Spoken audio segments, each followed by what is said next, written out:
Paramashivoham. Om Nithyananda Paramashivoham. Om Nithyananda Paramashivoham. Om Nithyananda Paramashivoham. Om Nithyananda Paramashivoham. Om Nithyananda Paramashivoham. Om Nithyananda Paramashivoham. Om Nithyananda Paramashivoham. Om Nithyananda Paramashivoham. Om Nithyananda Paramashivoham. Om Nithyananda Paramashivoham. Om Nithyananda.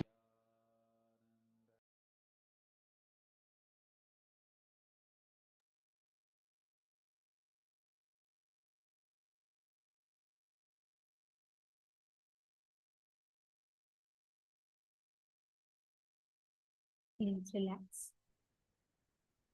Now, we will be entering into the next session. Do not worry. You all have 42 minutes to manifest. So, till the next round of power manifestation, it will be this. So, you can give it time till the rain happens. You create the space and you keep holding the space. Now, we're going to be entering into the next session where we will be understanding about gratitude and we will be learning about the Sahasrara Chakra. Let us all enter into the next session.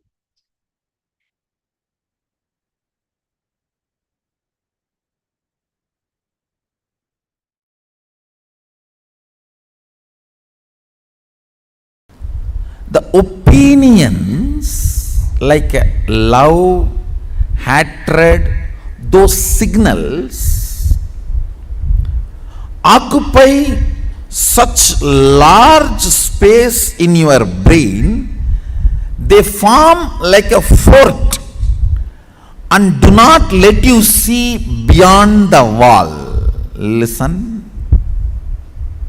Listen. Seeing this world does not make you incapable of not seeing the other worlds. No.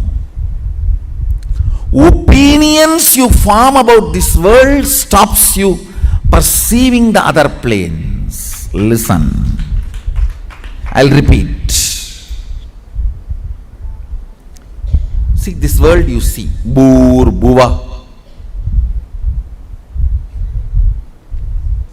In the human body, you have access to all the three, Bur, Bhuva, Swa. In human body, you can experience Swa also. Bur, Bhuva, Swa, all the three you can experience in this human body. This Bur, Bhuva, Swa, these planes which you are seeing is not stopping your ability to perceive other planes like a Tapo, Satya, Brahma, all those lokas. But the opinions you form about these worlds becomes a huge fort inside your brain, Sahasrara Mandala, 1,000 petal flower. When that fort is built, then you are not able to see outside the fort. That stops your ability to perceive the multiple dimensions of the universe. Listen. Actually, choices are not only not freedom, they are anti-freedom. Listen. Choices are not only not freedom, they are anti-freedom. You are so engrossed, engaged, feeling you got the result.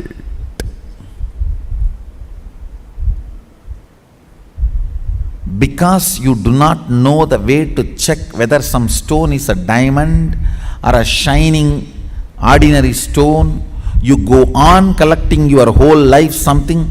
Only when you are about to die, you discover a machine to check the diamond and you find out whole thing you collected is just faltu stone. Not even one is diamond.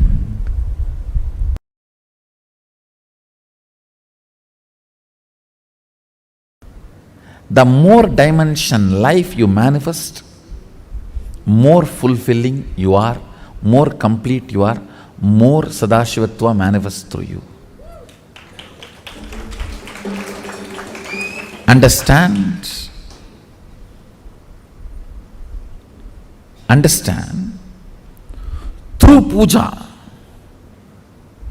if your breathing becomes very, listen, intense does not mean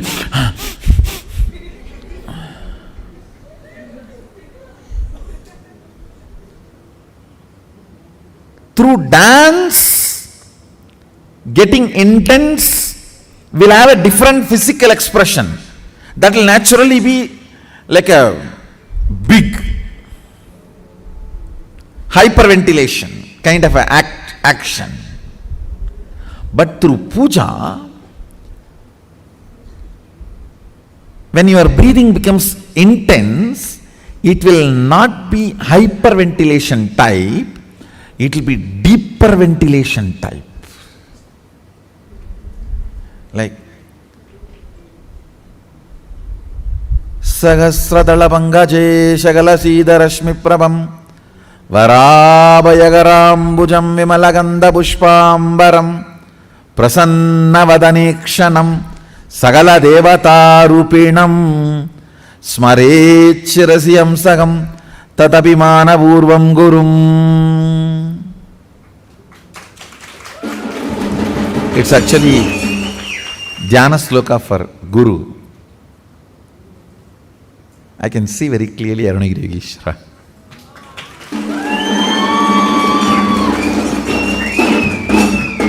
Sahasradala Pangaje Shagala Siddharashmi Prabham Varabhayagarambujam Vimalaganda Pushpambaram Prasannavadanekshanam Sagala Devata Rupinam. On the 1,000-petal lotus, Varabhayagarambujam, Vara Abhayakara, Prasannavadanekshanam, with a beautiful, alive, Prasannavadana, smiling, welcoming. Prasanna cannot be translated just as a smiling or welcoming. Prasanna should be smiling, welcoming, alive, illumined, graceful. All that words should be added. Prasanna is something which brings you to the present. Prasannavadanekshanam Sagala Devata Rupinam, embodiment, or in the form of Sagala Devatas, all the gods and goddesses. Smarechirasi Hamsaham Tatapimana purvam gurum means with my breathing flow, hamsakam. See, hamsam is the integrity syllable of your breathing. Listen carefully. Integrity means being what you are known for.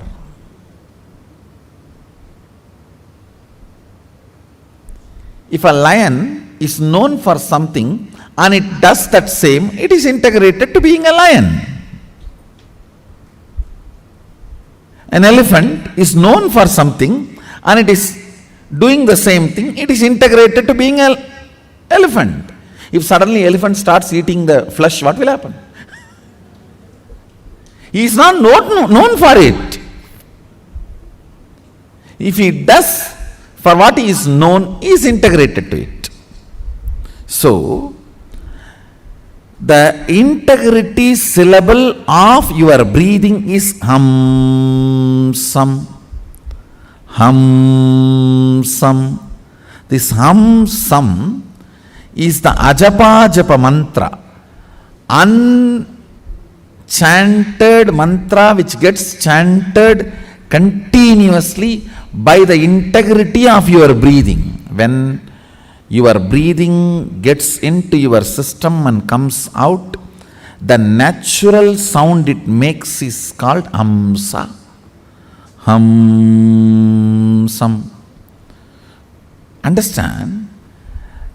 Where this hum sound takes a turn of some sound is Sahasrara.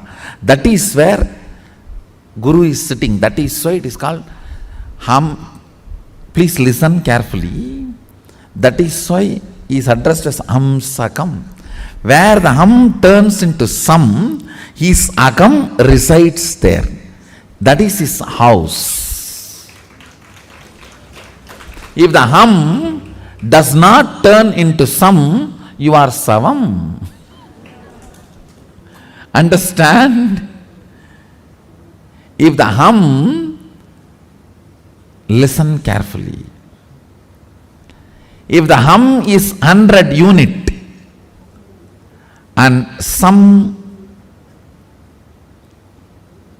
is less than 100, 99, you are just aham. If the hum is 100 and sam is 100, you are hamsa. Jiva, individual soul, who had Pratyagatma Chaitanya Jagrata. If the hum is 100 and sam is 101, you are Paramahamsa.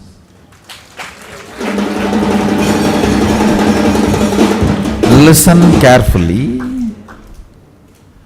This hum-sam proportion decides the level of integrity you have in your system. This hum-sam, that decides how many dimensions in your brain are open and available, accessible to you. Listen very carefully.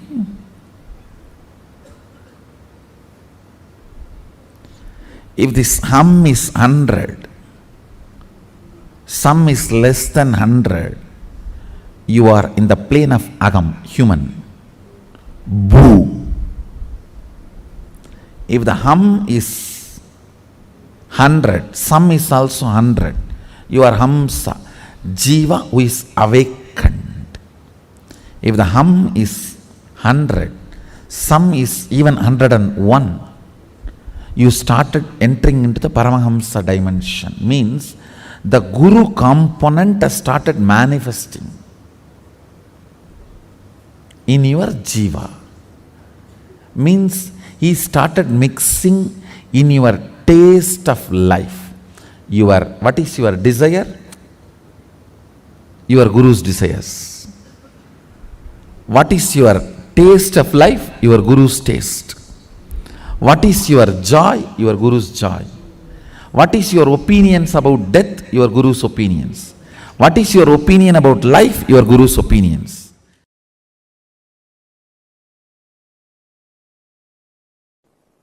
If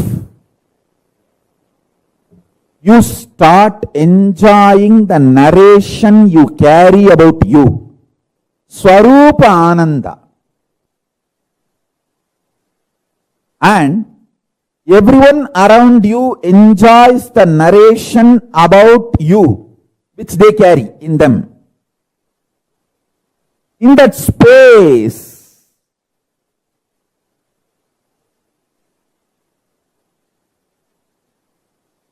you manifest Sarvanyatva.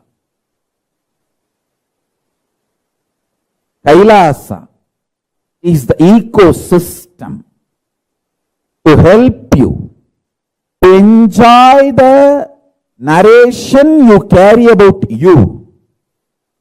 And everyone celebrates the narration they carry about you in them. You celebrate them, they celebrate you. In this kind of ecosystem, powers manifest just like that.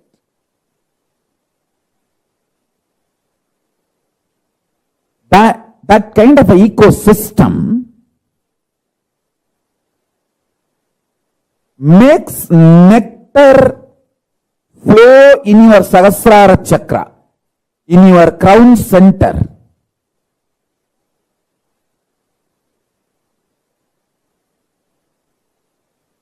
Even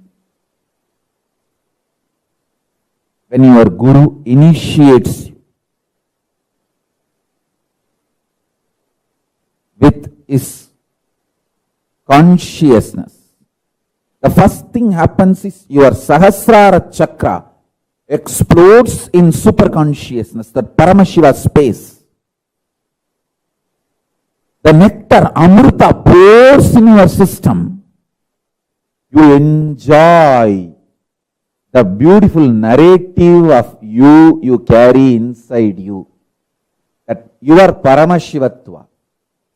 And you enjoy the Paramashivatva of the whole universe, everyone around you.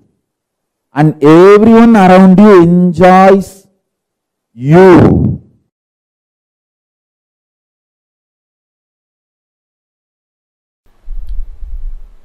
Let me come back to the subject. Listen.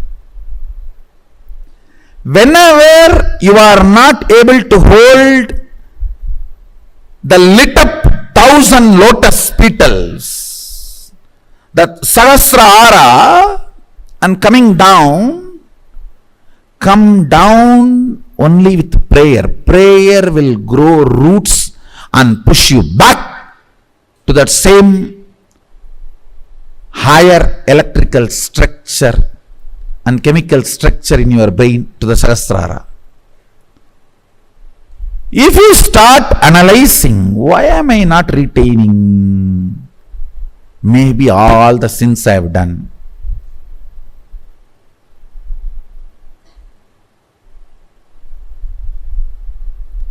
That is complete stupidity. Wrong diagnosis makes duplicate doctors.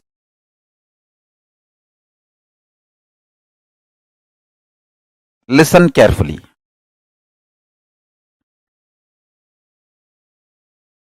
All of us are given something and denied something. Nobody can say, I am not given anything. You are still alive, breathing. So that proves life is given to you. Naturally, even if you are richest man in the world, there are some things which is not given to you.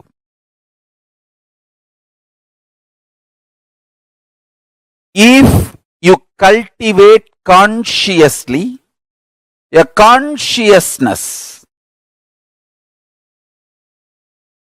the inner space, which feels grateful for whatever is showered, your biology is ready to give birth to great boons of life. Understand?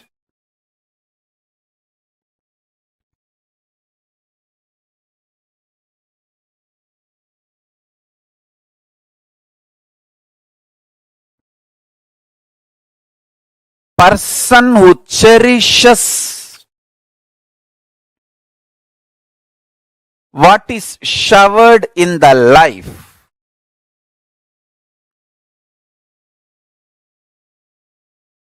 feels supported, loved, cared, and goes on deciding to support, love, care.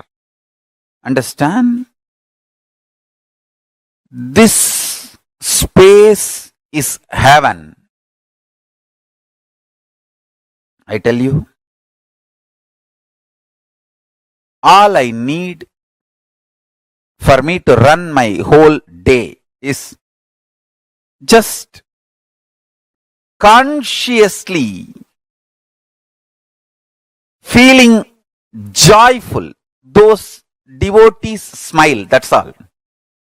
See, when I open the eyes from samadhi and see the two-way, when I see all these people, that's all is my food. Nothing else is needed. No other food is needed.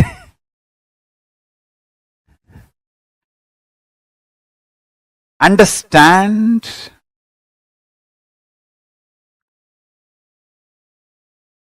The biology you carry, inner space you carry, gives birth to your reality. If you carry the inner space, being grateful for whatever is showered in your life, you decide to go on showering with others. Understand, I tell you?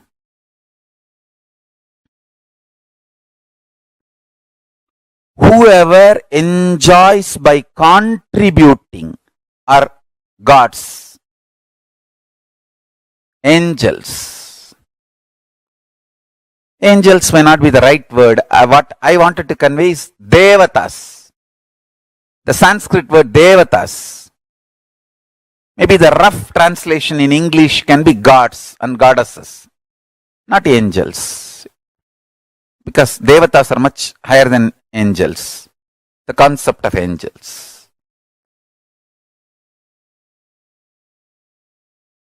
Listen carefully.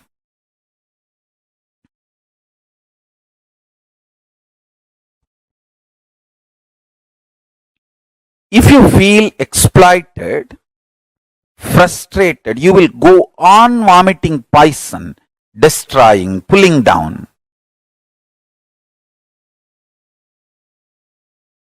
Spreading hatred, vomiting poison. You will be so deluded. You will know you are straight lying. And you will believe it is perfectly alright. That is the worst delusion. That's the worst delusion. Money gets more money. Integrity gets more integrity. Laziness gets more laziness. Abuse gets more abuse. Joy gets more joy. Bliss gets more bliss. Sadness gets more sadness. What you work for, you get that. I tell you, listen carefully. I really tell you.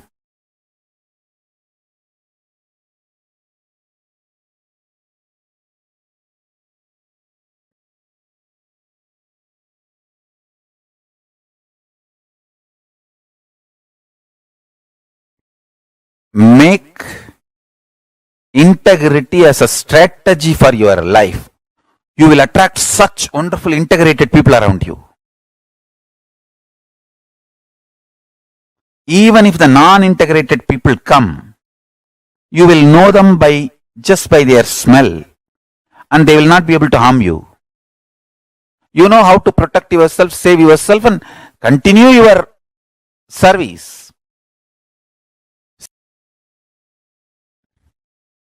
love for the consciousness, love for the existence. Understand? The source of life is all about going on contributing.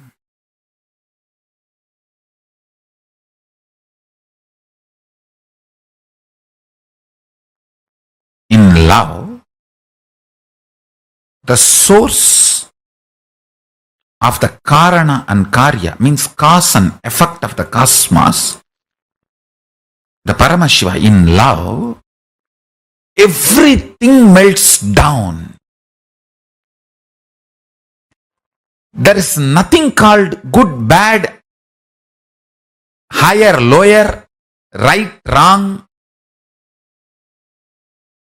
It is all just various versions of Paramashiva's love. Whether you melt in extreme joy, bliss, see, highest bliss your body can handle, the highest bliss, electricity, voltage, that frequency your body can handle is overflowing gratitude with Guru, the Guru Bhakti. That's the last experience you will have before becoming one with Guru. That before that oneness happens, literally please understand, the gratitude makes even the molecular structure of your brain transformed. Not just your muscle memory or biomemory, the very molecular structure of your brain flowers like a 1,000-petal lotus. That is why the Sahasrara is always shown as a 1,000-petal lotus in our Vedic tradition, and the gratitude is shown as the quality flowers the Sahasrara chakra, your brain. Understand? The lowest lust or the lowest lust of Muladhara chakra, root center, or the highest gratitude of the Sahasrara chakra. All are various versions of Paramashiva's love. That's all. Nothing is lower, nothing is higher. Just different versions of Paramashiva's love. All you need is just go to the closer and closer, the core of Paramashiva. It is not actually vertical, that lust is lower and then the next is love, then the Guru Bhakti. It's not actually vertical, it's actually horizontal. All of them are part of Paramashiva's core love, various versions. Not steps, components. Not the step by step, but the component of Paramashiva. Parts of Paramashiva. Components of Paramashiva. Surely the highest gratitude with the Guru, that Guru Bhakti, is best because that leads you to the oneness immediately. The ultimate is experienced immediately. Surely in that way, it has its own advantages.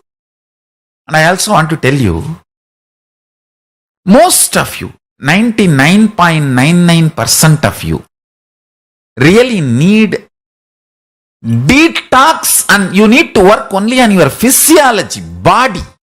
You all don't have a bigger problem in your psychology or the mind. I have given you so much of teachings, powerful cognitions. You don't need lack of knowledge or education or powerful cognition. You just lack the ability to retain it. So just build a yogic body, heavy body, and detox yourself. If you are my fanatic disciple, you listen to me absolutely. I give you this one word: stop eating. Live by drinking.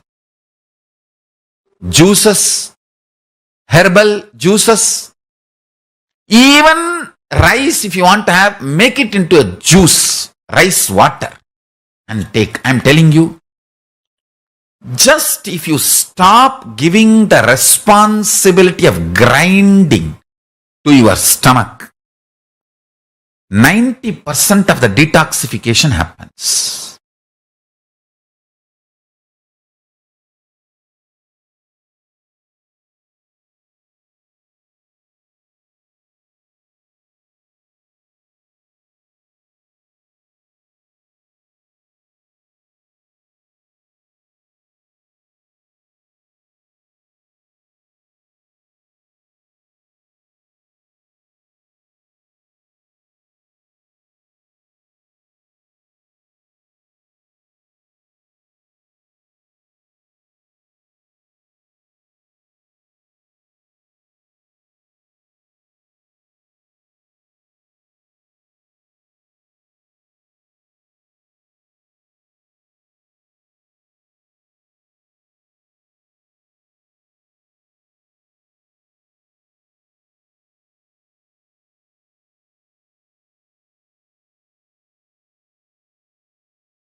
Yes.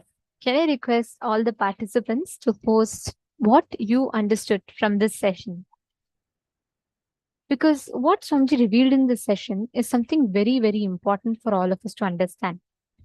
All of us have a complaining approach to life, right? We have so many things that we bargain with life for. We have a problem when things don't happen properly. Swamiji tells one of the key things why we are disconnected from the reality for most of the part is because of the constant complaining attitude that we carry in life, and how we we don't have retain the space of gratitude. See, listen very carefully.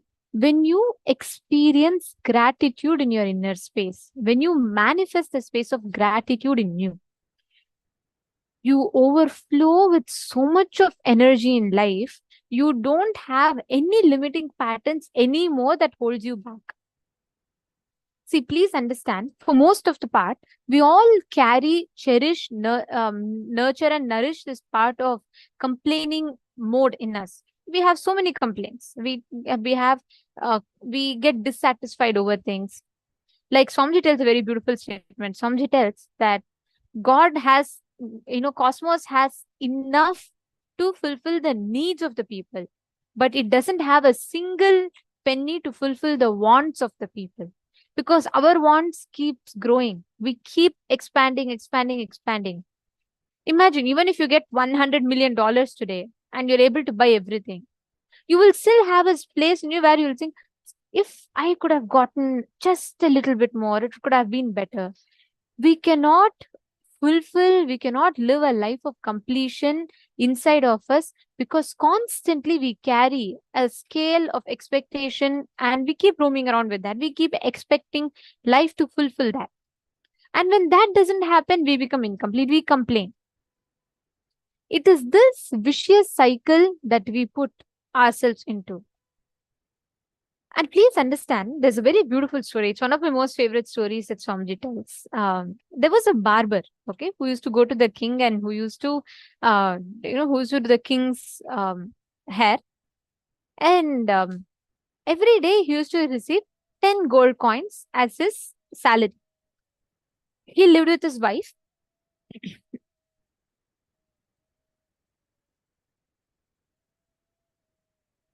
He lived with his wife. He used to come back home. He used to return the 10 gold coins, and they all lived a very peaceful life. He had enough for his expenditure. He had enough for the earnings and eating everything. One day, on his way back, he finished his regular work and he was returning back from the palace. On his way back, he hears a divine voice, a cosmic voice, which tells him basically that I have a jar full of gold coins and I'll give it to you for free. Do you want it? This farmer looks at the tree and he sees it's a tree. It's a huge tree, and he says that no, it's fine. I'm very complete and I'm very fulfilled with what I have, so I don't need extra coins or anything. Again, the voice tells, it's okay. You think I'll give you 24 hours time. think and come back and let me know. This farmer is like, okay, fine. And then he goes back. He does one mistake. He tells his wife. So he goes and tells his wife. His wife immediately looks at him and he says, what? How can you decline the offer? From the time you married me, have you gotten me any grand jewelry? Have you gotten me any lot of saris? Have I ever asked you for any of this? Now when life is giving the offer, why will you deny? You should have accepted the jar. Now the farmer says, all right. The barber, he says, all right, don't yell. I'll go get it for you. He's given me anyways 24 hours time. I'll go back, I'll tell I need the jar and I'll get it. The wife says, you better get. I have lived all my life with just few pairs of saris and jewelry. So don't, I have adjusted too much. Now it's time that you gift me. This man says, all right. He goes back. Next day on the way back, the voice asks him again, have you thought through? He tells, yes, I would like to take the jar.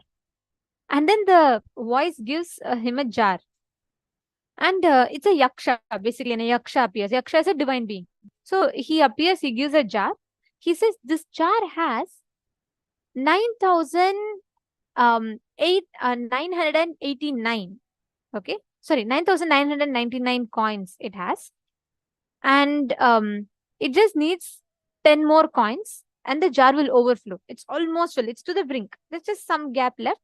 He says, just put 10 coins, it will overflow.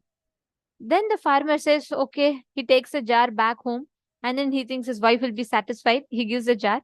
The first thing she asks is, she's looking at it, she's excited, but she looks at it and she says, there's still some gap.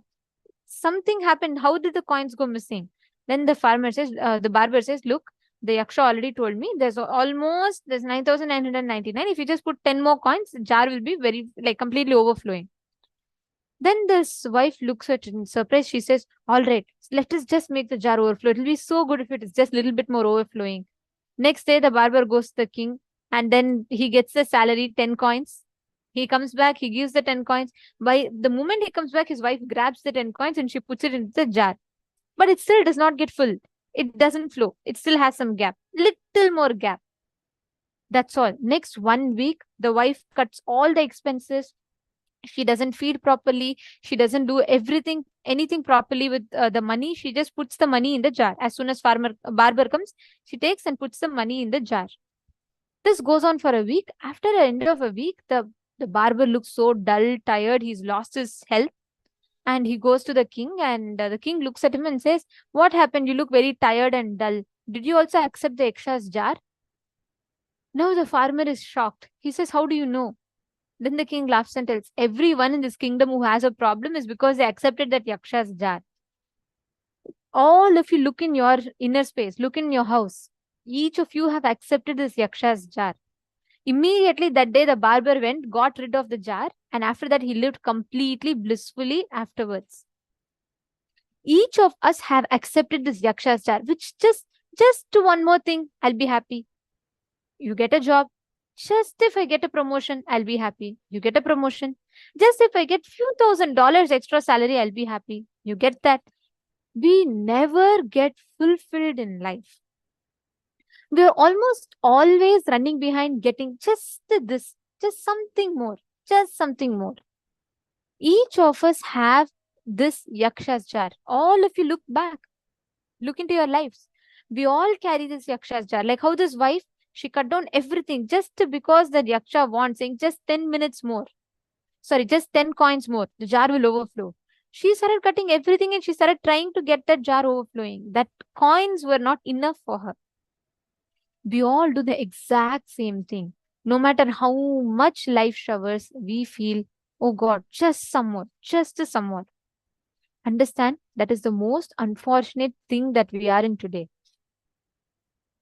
We don't offer gratitude in life for what we have. We are always running behind what more we can have. Even if life gives us something, we say, just a little bit more would have been nicer. Just a little bit more would have been nicer. That is yaksha's jar. The only way you can come out of it is gratitude. When you flood your inner space with gratitude, all the other incompletions are like small stones and they all just melt and disappear. Just when you overflow, fill your inner space with gratitude, that one space is enough for you to manifest fulfillment in all the dimensions that you want. Are you all understanding? Just declare this. Don't have the yaksha's jar in your inner space. Now, to experientially understand this, what this space of gratitude means, we're going to be doing a very beautiful meditation process, which is the Sahasrara Dhyana. I request all the participants to please follow along. We'll be guiding you all step by step, and we request all of you to please follow along. Please sit straight. Okay, so this process consists of 3 main steps, and I'll be guiding you all step by step. And within 20 to 30 minutes, we'll finish this process. And I request all of you to please sincerely do this process. I request every one of you to please follow along. Sit straight. The first step you're going to do is Bhastrika. So in this step, what you're going to be doing in this first step is, you're going to be sitting in Vajrasana, which is your legs folded. Your hands will be resting on your lap. Sit comfortably with your head, neck, and spine in a straight line. You all can see here. You all can sit in this posture as shown. If you're not able to sit for medical reasons, please do not force yourself. You can wait. If you're able to sit, sit. If not, it's okay.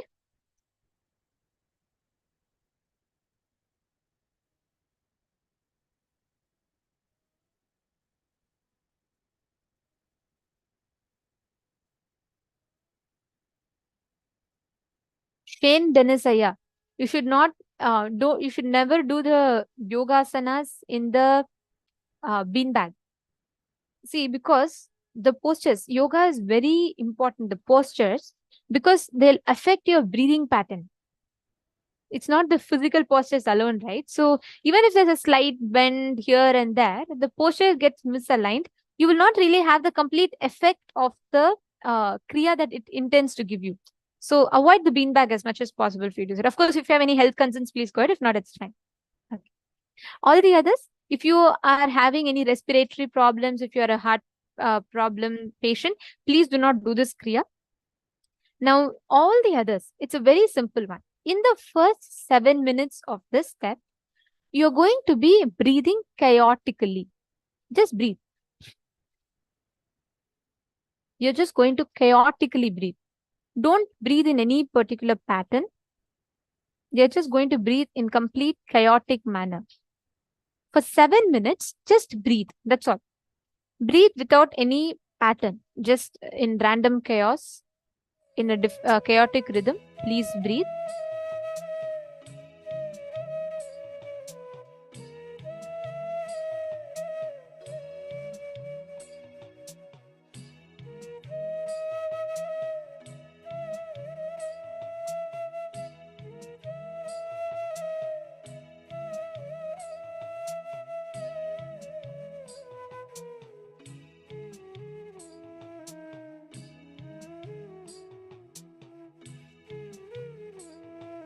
Breathe in a completely chaotic manner.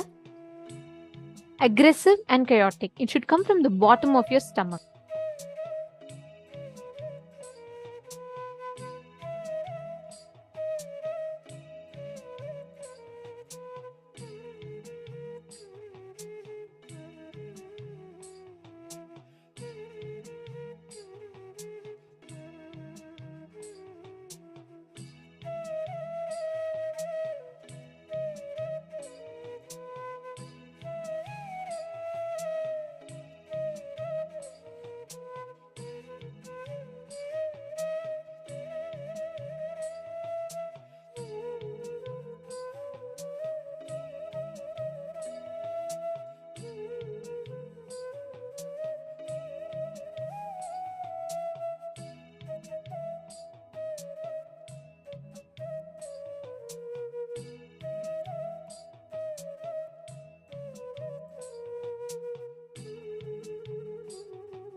Relax. Now, let us enter into the second step of the process. Now, in the second step of this process, I request all of you to relax from the chaotic breathing. Now, you're going to continue to sit in Vajrasana. If you're not able to, you can even sit in Sukhasana. From the Chin Mudra with your fingers. So I'll just show you all how exactly we do the Chin Mudra.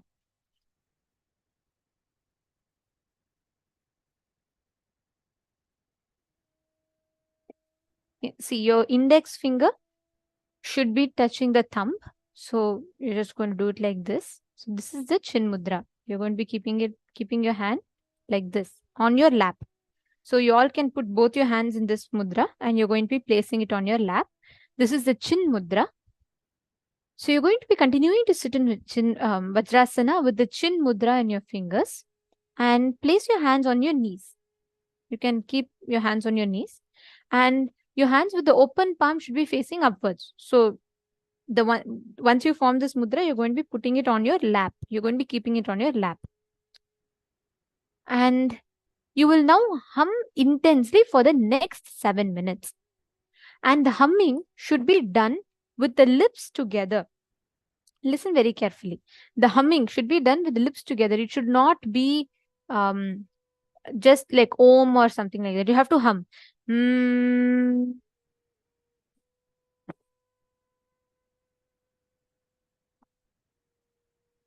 Mm.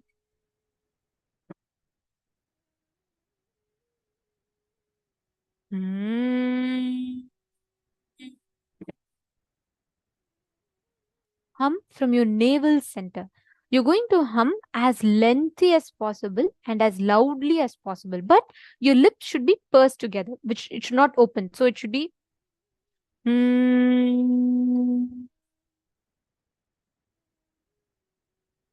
intensely hum. For the next 7 minutes, you're just going to hum. So let us all enter into the second step. Please do this intensely.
Relax.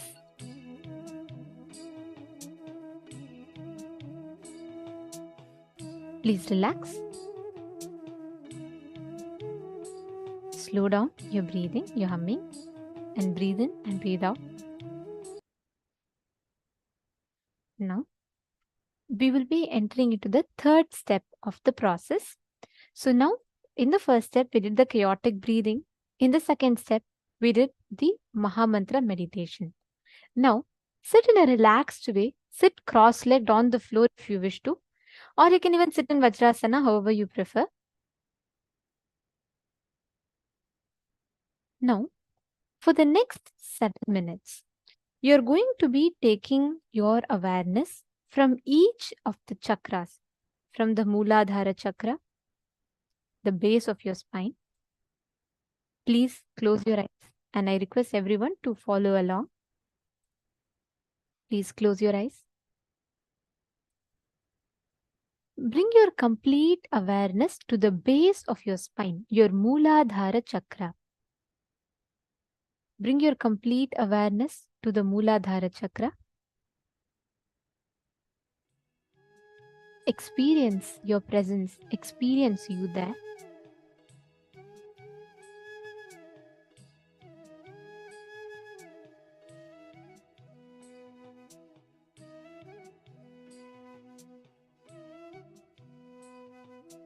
Mooladhara is the base of your spine, your root center.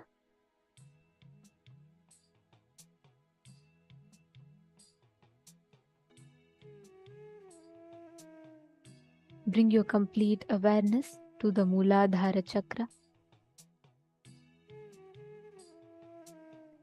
Now, slowly move your awareness to the Swadhisthana chakra.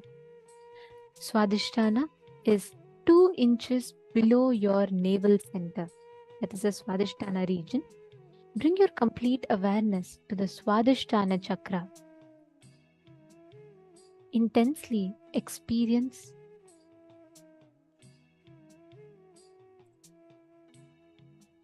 yourself manifesting in the Swadhisthana chakra.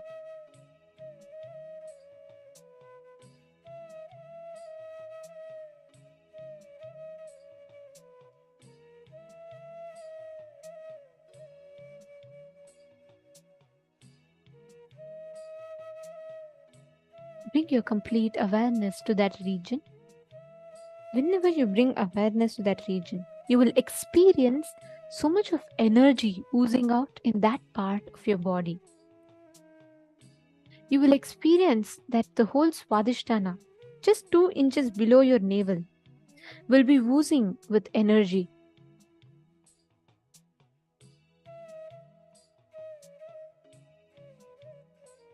Now, move your awareness to the navel center, the Manipuraka chakra. Bring your complete awareness to the navel center.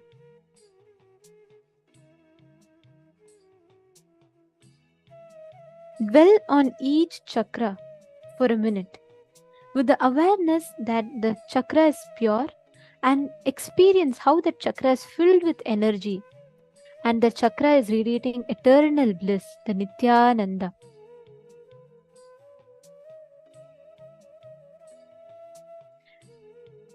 Experience your whole Manipuraka, the navel center, brimming with energy. Experience how the chakra is intensely active.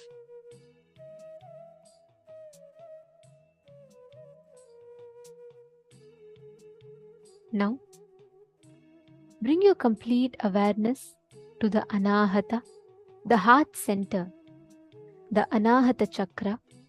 Dwell on the Anahata chakra. Experience your intense energy manifesting in the Anahata chakra. Please sit straight. Have your head, neck and spine in a straight line.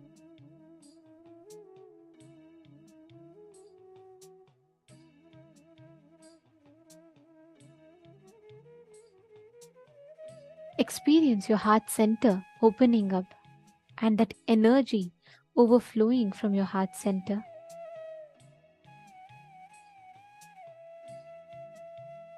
The next, slowly move your complete awareness to the Vishuddhi chakra, your throat center. Bring your complete awareness to the throat center. Experience your Vishuddhi chakra opening up. Experience the energy in your Vishuddhi chakra.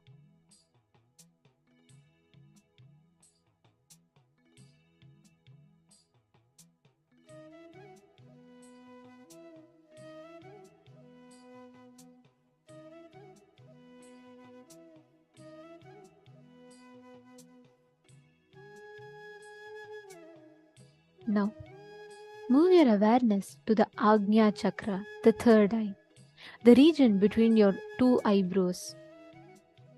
Bring your complete awareness to the Agnya chakra.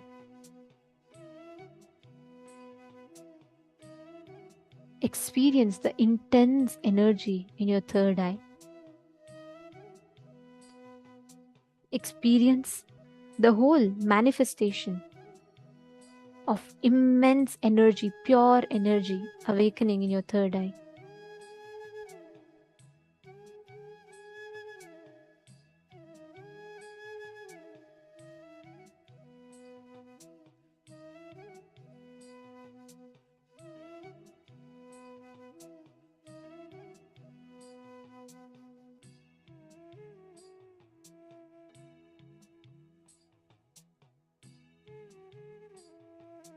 Now, slowly center your entire awareness and focus on the Sahasrara chakra, the top of your head.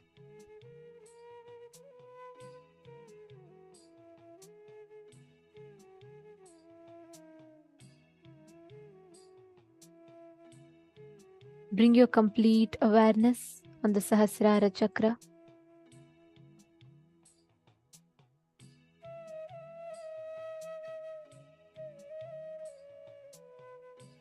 Experience the intense energy flowing through your Sahasrara chakra.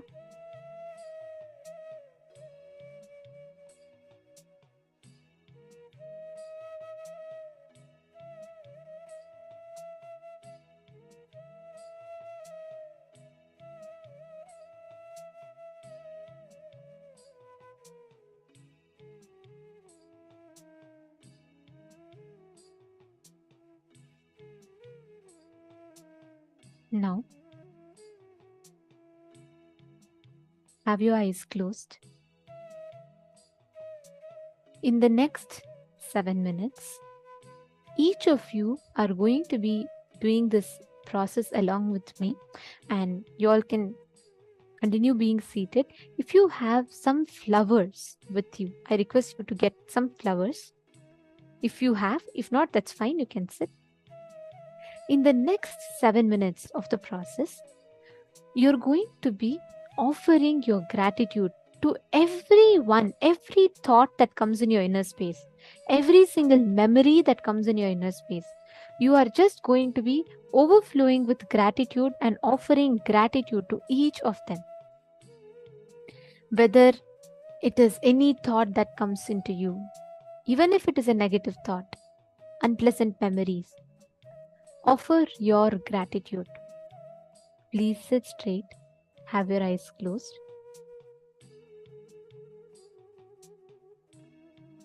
Start meditating.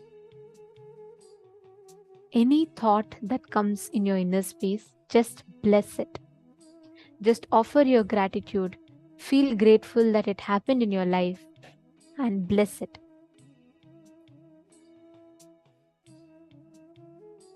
If it is a negative thought or a person you don't like or an unpleasant situation, feel gratitude for that also and bless anything that comes into your mind. Bless it with deep gratitude. If you have a few flowers, please hold the flower in your hand and offer as you remember each of this. Concentrate on your Sahasrara chakra. Forget all the other parts of your body. Experience yourself on your crown center, topmost of your head. Just sit with a smile. I request every one of you to experience yourself only in the Sahasrara Chakra. Sit with a smile.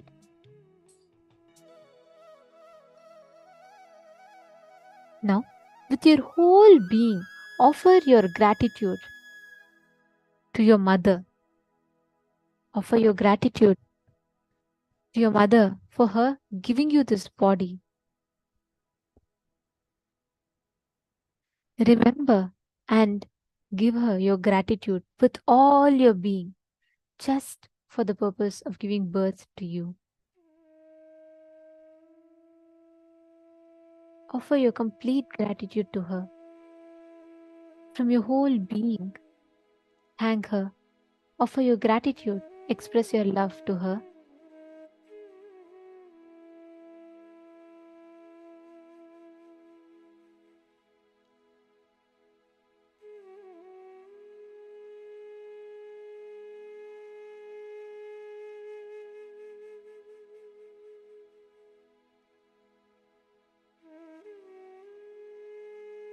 Offer your gratitude to your father for giving you this life, for providing you with all your needs, for taking care of you. Remember your father. Offer your gratitude to your father. Thank him from the bottom of your heart. Offer your gratitude for his happening in your life.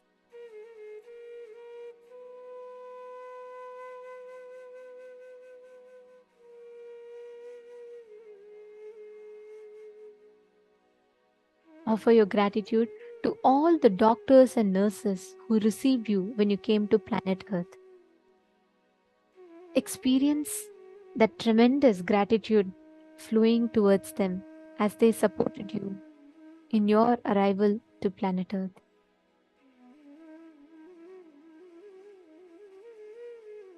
Remember and offer your gratitude to all the people who built the hospital or home where you were born. Thank them from the bottom of your heart.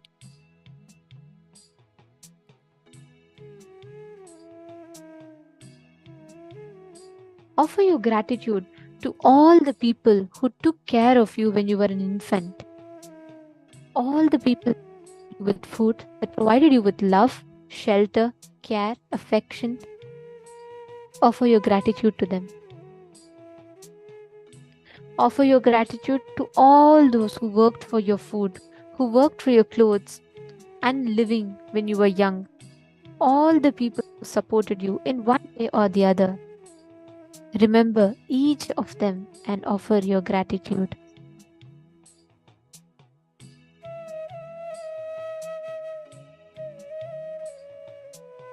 Sit with a beautiful smile on your face as you remember each one of them and as you offer your gratitude to them.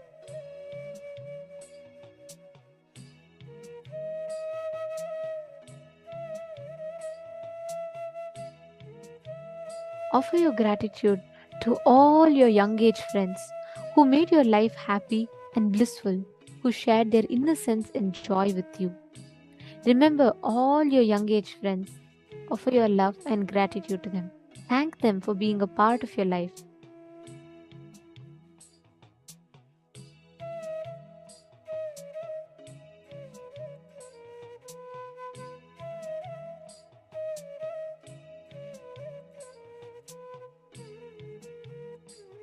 Offer your gratitude to your brothers and sisters and other relatives for nurturing you, for caring for you. Seek their forgiveness for any hurt that you may have caused to them, intentionally or unintentionally, consciously or unconsciously. Remember them, invoke them, and apologize to them. Seek their forgiveness. And forgive them if they have caused you any kind of hurt, intentionally or unintentionally. Just forgive.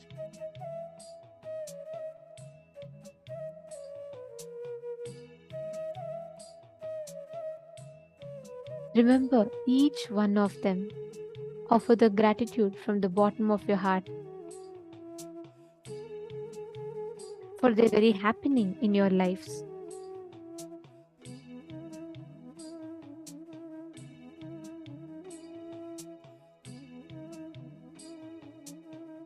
Next, offer your gratitude to all those who gave you the professional education,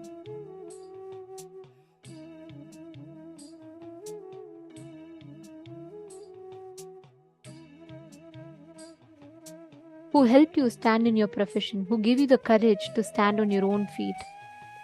Remember each one of them, your friends who motivated you, the colleagues who supported you, your boss who helped you expand. Remember each one of them and offer your gratitude to them.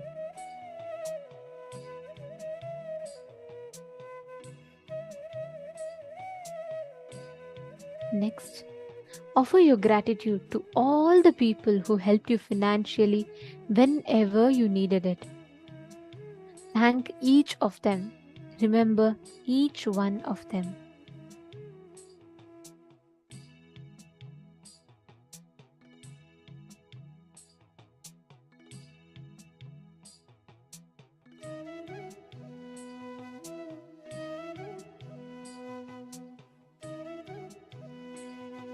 Offer your gratitude to all the doctors and nurses who took care of your health, who gave you the medical assistance whenever you needed it. Remember all the doctors, offer your gratitude to them. Thank them for supporting, for keeping your body healthy to live and fulfill your life.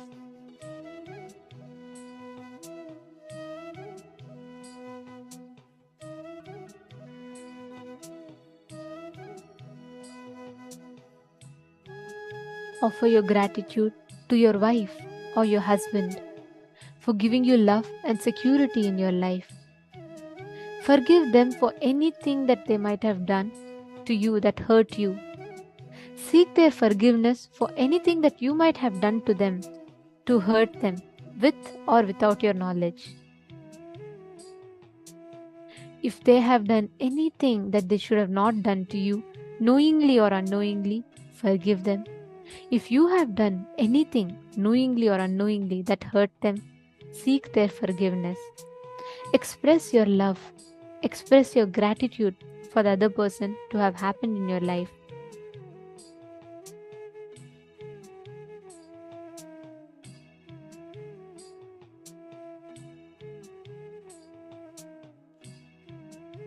Offer your gratitude to all the people who encourage you and give you inspiration in your spiritual life.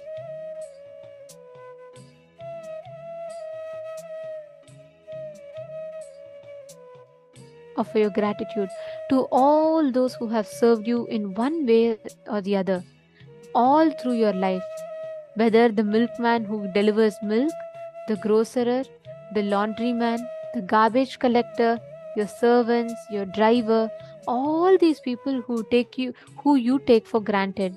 Seek each one's forgiveness for any hurt that you may have caused, intentionally or unintentionally, consciously or unconsciously. Seek their forgiveness for any hurt that you might have caused and offer your gratitude for their support in your life.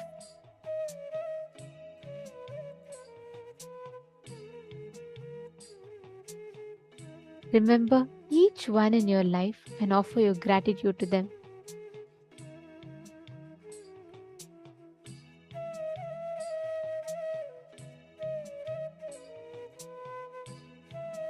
Offer your gratitude to your enemies and those who have hurt you for making you strong and forgiving. Seek their forgiveness for any hurt that you might have caused to them and forgive them for any hurt they might have caused to you. Offer your gratitude to them for helping you expand, for helping you discover newer dimensions of yourself.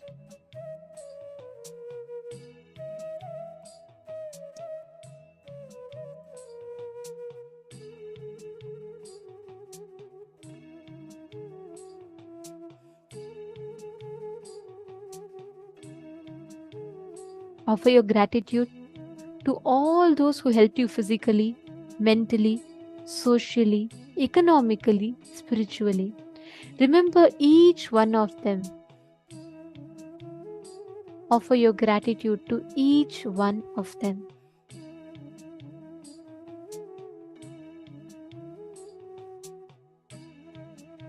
Remember each one, whatever way they have supported you, whatever way they have helped you.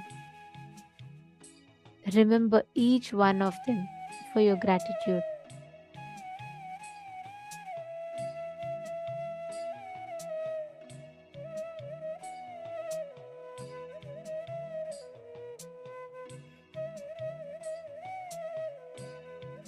Offer your gratitude to your body and all its parts one by one. Offer your gratitude to your mind for its miraculous functioning.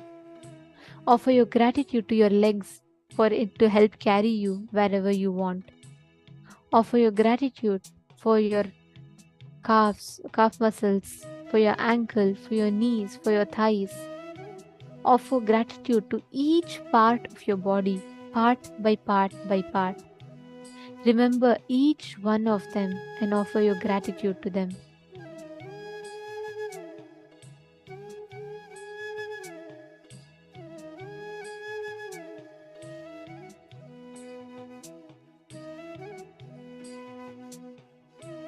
Remember your stomach for digesting, for providing you with nutrition. Thank your stomach. Thank your lungs. Thank each part of your body one by one by one. Remember and offer your gratitude to each of them.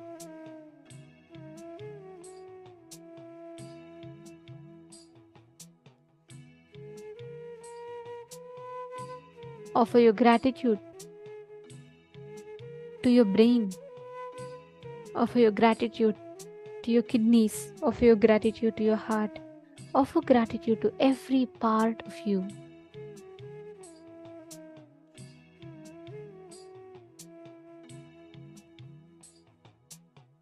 Offer your gratitude to your mind for its miraculous functioning.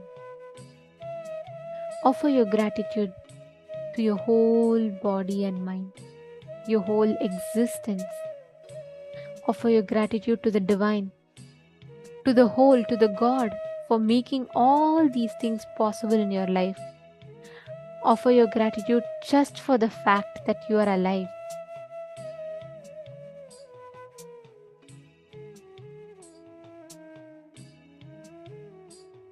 Now, just sit in that blissful space for the next 7 minutes. Just enjoy that space. Enjoy the gratitude that is overflowing in that space.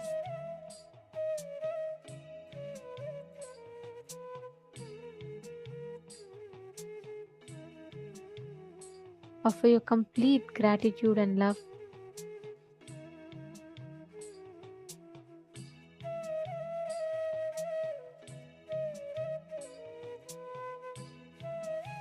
Now, for the next 7 minutes,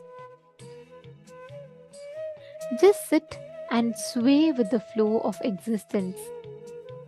Offer your gratitude to the whole existence, the whole universe, cosmos, and to the great lineage of the enlightened masters, the avatar Purushas that have kept this sacred science alive.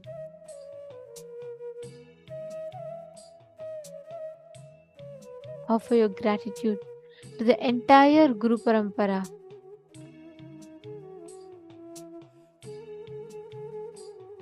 Now for the next 7 minutes, continue to sit.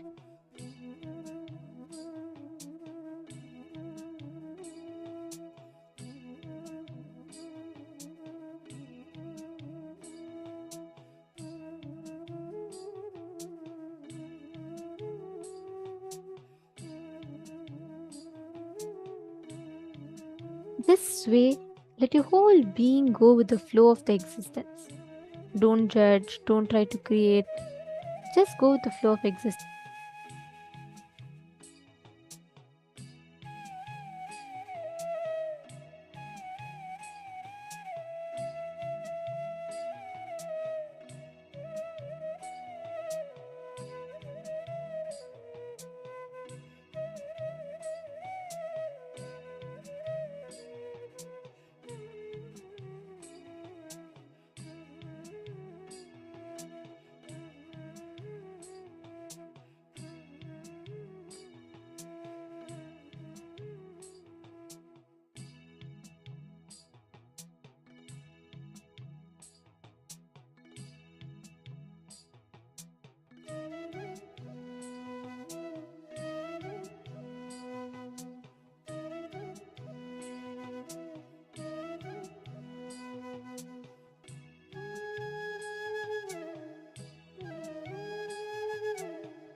Now,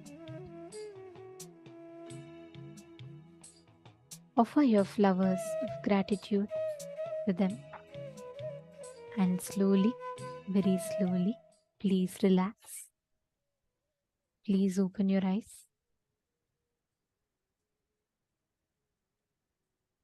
You can now slowly, very slowly, please relax. Actually, this is a very powerful process because this process self will give you that intense awakening in your inner space, and it will manifest as energy. It will be like a huge surge of energy, right? How was the experience for you all? How was the experience manifesting the Sahasrara Dhyana? This is called the Sahasrara Dhyana, which literally awakens that gratitude filled space in you.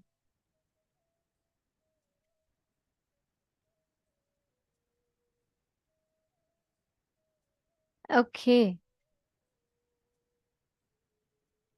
Very nice to see so many of you have posted.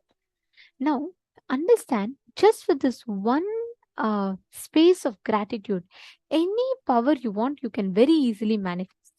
You will not have any kind of a doubt or anything coming in. Like Swamiji says, whenever your inner space is filled with gratitude, your whole being is literally flooded with that inner space of energy. So let us now, in this same space, manifest the power of the space of gratitude in us.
Nithyananda, everyone.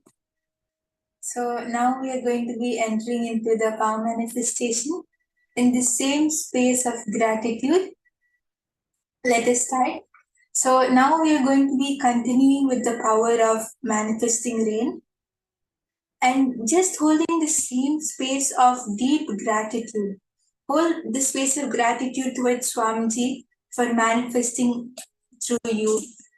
Hold the space of gratitude to the clouds, to the rain, to Indradeva for showering rain. Just have intense gratitude. We don't need anything else now, right? Because all of us have just done a very powerful meditation.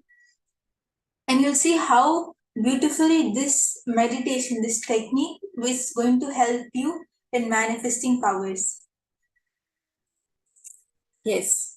So we don't need any powerful cognition. The space which we are all holding now, the space which we are in, it's a very beautiful, very powerful, and this is the space of manifestation that we will all experience it now during this power manifestation round, and it will help us cognize it more powerfully and deepen our cognition that gratitude is enough for me to manifest anything I want in my life.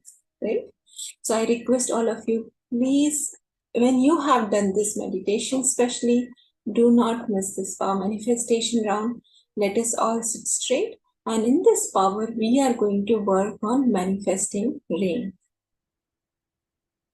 Yes, so I request all the participants, if you have a Krishtashila, the granite slab, you can bring that and we can get ready with that. A Krishtashila, a pencil, and a paper. And you can even take a picture of how the weather is. You can use AccuWeather and to keep a record of how the weather is before the manifestation.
all of us are getting ready for the manifestation, just one thing, that when all of us just express extreme gratitude, just have the intense gratitude towards Varuna Deva for manifesting rain, towards Ganga for showering herself on all of us, and just express your gratitude towards anyone and everyone who comes in your mind, whether it's Varuna Deva, Ganga, Swamiji, whoever it is.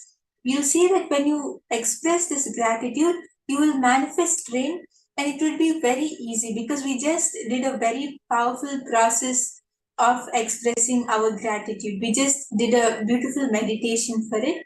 So you'll see that when you just manifest this power using the same technique, the power will manifest very fast. Yes, so I request all of you to consciously decide to express the gratitude towards nature, towards rain, towards the god of rain, which is Varuna Deva.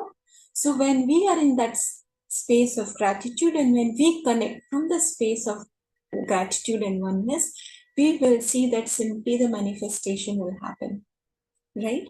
So I hope all of you are ready.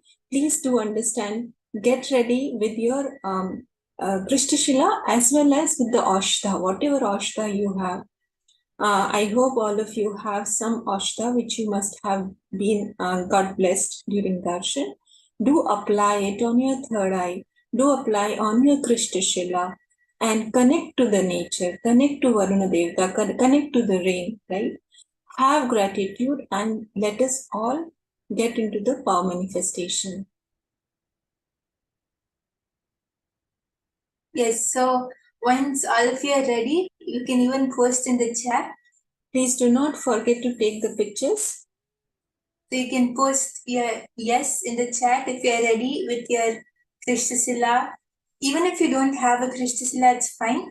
But it's better to manifest with a Krishtashila. Krishtashila is the granite slab which Swamiji has blessed and energized for all of us.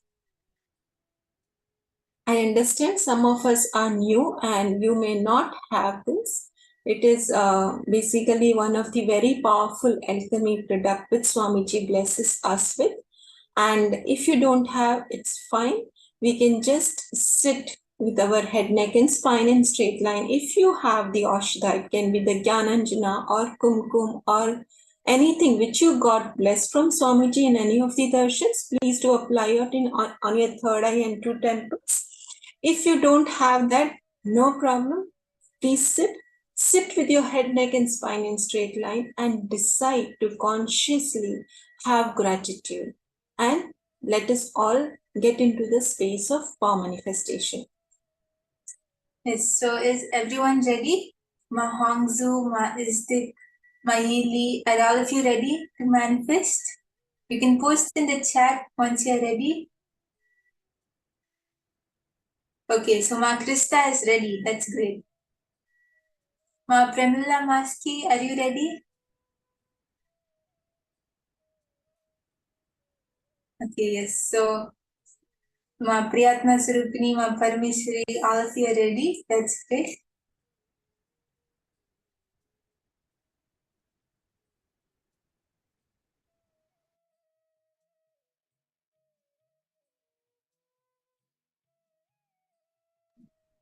Yes, so I request all the participants, whoever has a Krishtashila, just write down the name of the place in which you're going to manifest. Wherever you are, you can write down the name of that place.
Yes, Nithyananda everyone. Sorry for the technical issue. So I request all of the participants who are ready to write down the name of the place in which you're going to manifest and keep it under your Krishthisila.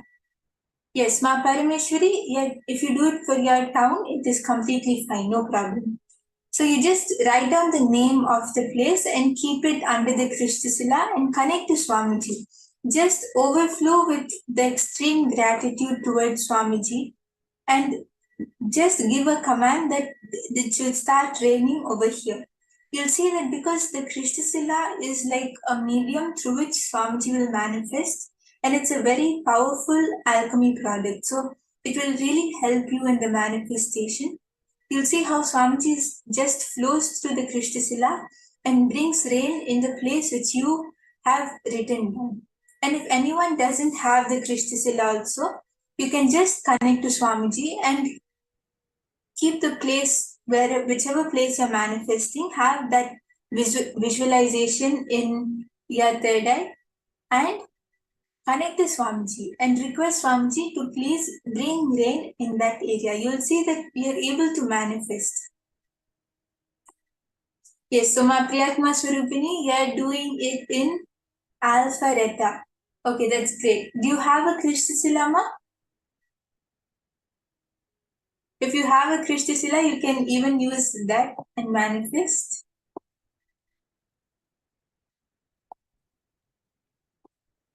So let's all sit straight and chant Mahavakya.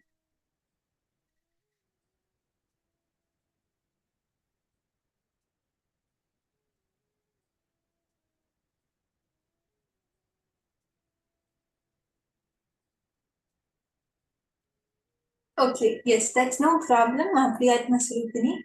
Just visualize the place, what you're going to manifest in your third eye, and express extreme gratitude towards Swamiji, towards Varuna Deva, towards everything which comes in your mind. And just you'll see how the manifestation happens. So I request everyone to chant the Mahavakya and connect to Swamiji.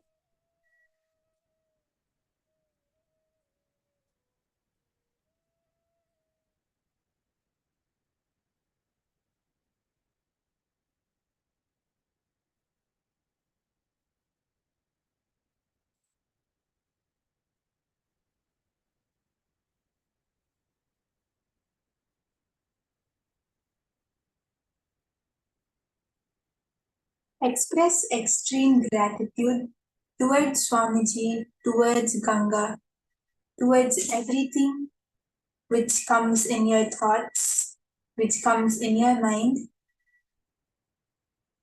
Unclip from every other emotion, every other feeling. Just have the feeling of gratitude in you and chant the Mahavakya.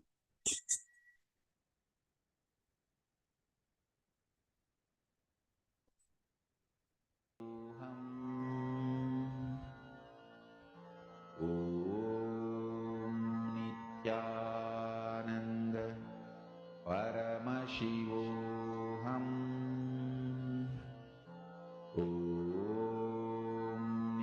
Nithyananda Paramashivoham.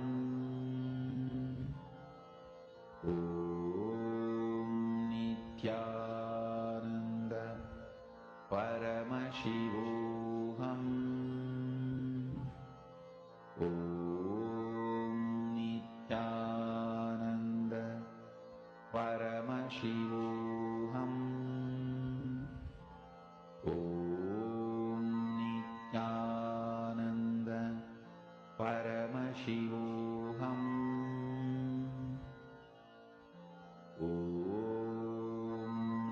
Nithyananda Paramashivoham. Nithyananda Paramashivoham.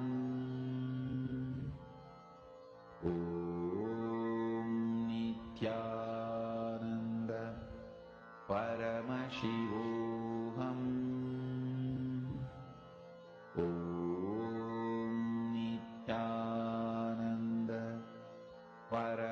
Paramashivoham. Om Nithyananda Paramashivoham. Om Nithyananda Paramashivoham. Om Nithyananda Paramashivoham. Om Nithyananda Paramashivoham. Om Nithyananda Paramashivoham.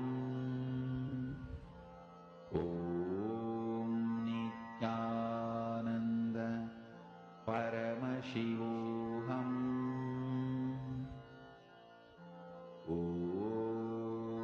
Nithyananda Paramashivoham. Om Nithyananda Paramashivoham. Om Nithyananda Paramashivoham. Om Nithyananda Paramashivoham. Om Nithyananda Paramashivoham. Om Nithyananda Paramashivoham. Om Nithyananda Paramashivoham. Om Nithyananda Paramashivoham.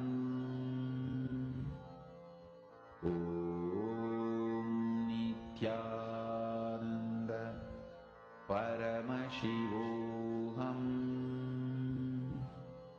Om Nithyananda Paramashivoham. Om Nithyananda Paramashivoham. Om Nithyananda Paramashivoham. As all of you are starting to manifest, you can even start posting on the chat. Even if it's starting to become cloudy or the clouds are becoming more clouds are coming, you can observe all of that.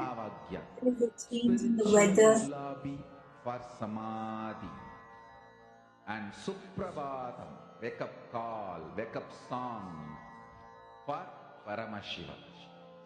This Mahavagya is spiritual lullaby for you to fall into Samadhi. Suprabhatam, wake up song for Paramashiva to wake up in you. Just remember this one powerful cognition. This Mahavagya puts me in Samadhi. This is spiritual lullaby for Samadhi and Suprabhatam, wake up song for Paramashiva in me. For Paramashiva to manifest. With this one spiritual powerful cognition, chant this Mahavagya.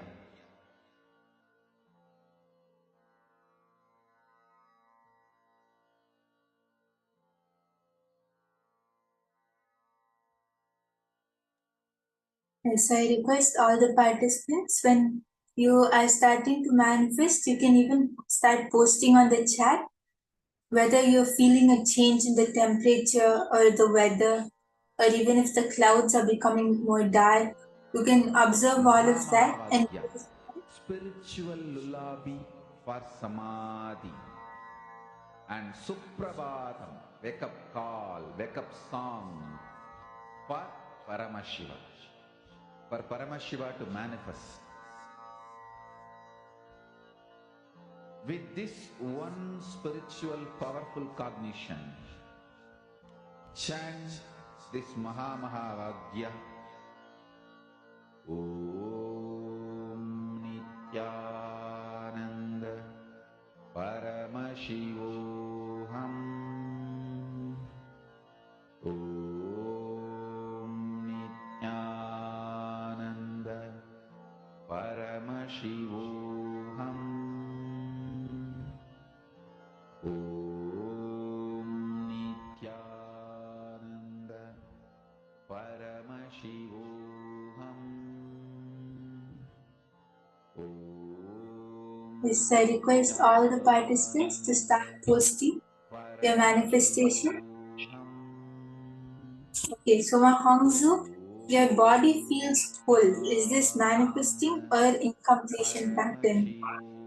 Yes, so you don't need to worry. It is not an incompletion, because when we are sitting and doing the power manifestation, it is always only a manifestation which would happen. It's always only Swamiji who's manifesting. So it could even be that your body temperature is changing. So you don't need to worry. Just chant the Mahabharata and connect to Swamiji. You'll see that you will even start seeing the changes around you. I invite all of you, please do post in the chat. How is your experience of this power manifestation, particularly after this very powerful, beautiful meditation? As well as, please do not miss to observe even minor changes in the temperature, in the weather, in the clouds. I hope all of you have taken pictures. So compare with those pictures. You will surely see that the manifestation is happening. Yes, so Ma Indira, Ma Ili, were all of you able to manifest? Ma Parameshwari, were you able to manifest in myself?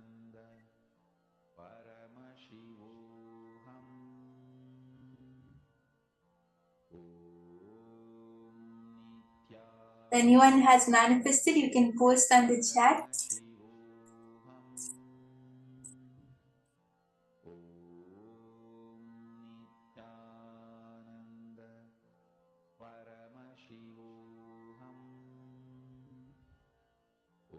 Yes, so Ma Parameshwari, yes, you're telling it's cold and fresh in the night here, and you can see the stars. Okay.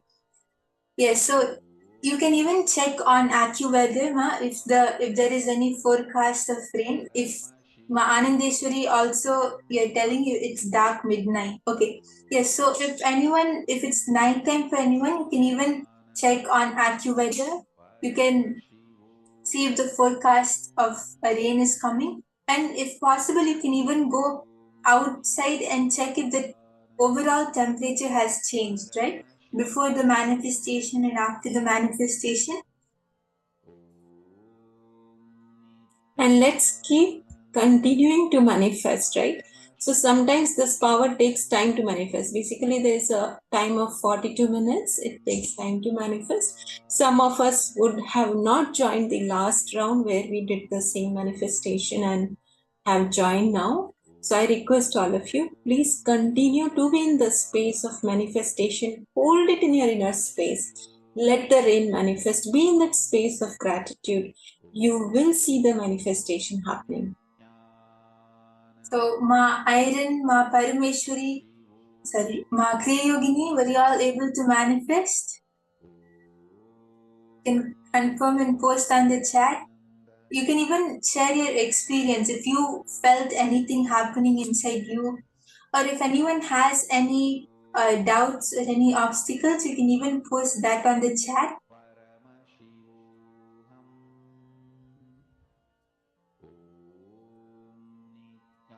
Okay, so Ma Parameshwari, it says yes on AccuWeather. So there is a forecast of rain.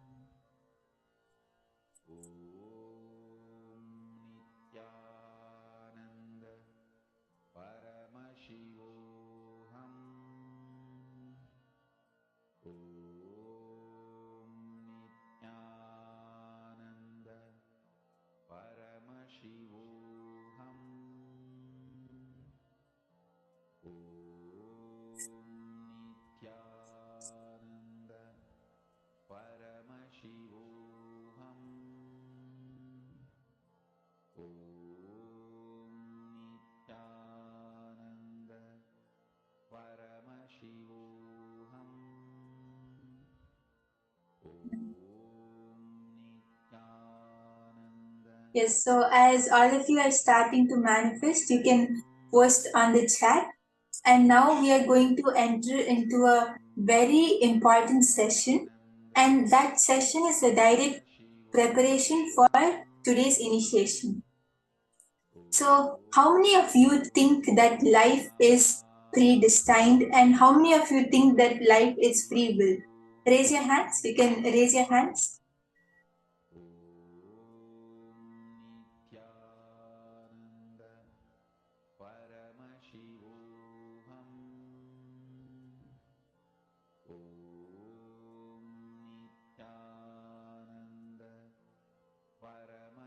Yes. So now the session which we are going to enter into will be an answer for this very question, whether life is predestined or free will.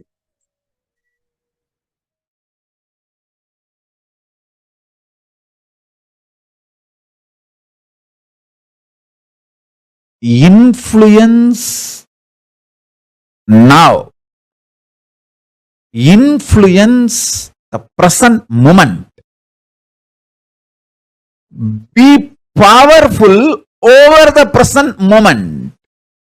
Understand? Live in the present moment is not a complete truth. Have power over the present moment is the complete truth. The power of now is having power over now. Listen. Understand how you feel about you now and how you feel about the world now. Make that too powerful. If you understand and make yourself powerful,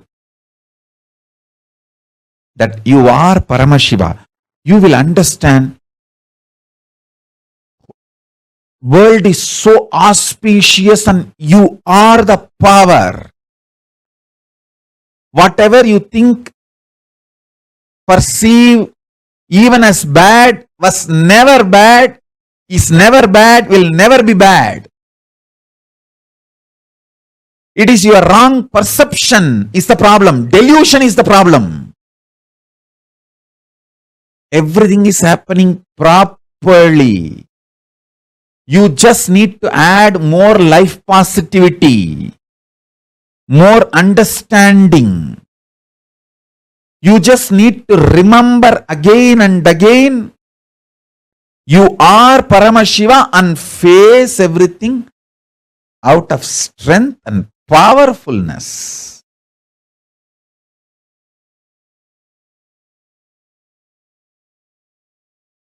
Now, the next truth. Listen.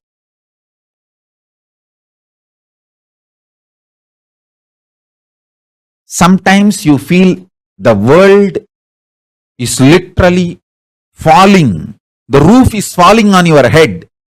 You are crushed. You are collapsed. The world is just, sky is falling over your head. That is what is reality, and you perceive that as a reality about world, and that reality, that perception about the reality collapses your perception about yourself, and you collapse. That is what you call everything is determined, fate, nothing can be done. Sometimes you feel, wow, what I want is happening. So your perception about the world is what I want is happening. And the reality, what I want is happening. Oh, then everything is free will. We have full freedom. Listen. Both are of understanding. Determination or free will, both are of understanding. Sometimes when things happen as you want, you feel, oh, life is free will. Sometimes when you feel things are not happening as you want and the roof is collapsing, crashing on your head, and You feel everything is predetermined. Now understand this truth. I'll give you one more example. If you are standing with both the legs, that's the way you experience reality. You raise one leg, that is your freedom. After that, you cannot raise the other leg also. That is determination.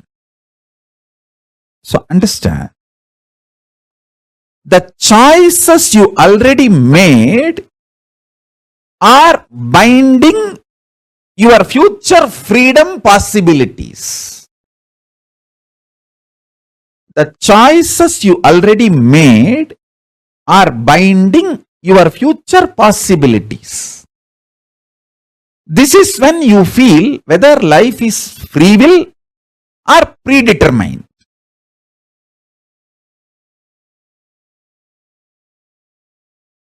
When you perceive the happenings of your life is against your will and collapse inside you, the way you perceive the world very negatively, and collapse your own identity about you and lose trust on you. When this happens, whether you made earlier some choices or not, you will feel bound. You will feel life is predetermined. There is no free will. Life is unfair, injustice, adharma. It is all just might is right. People who have power, they grab everything. Nothing is right. It's all chaos. There is no order.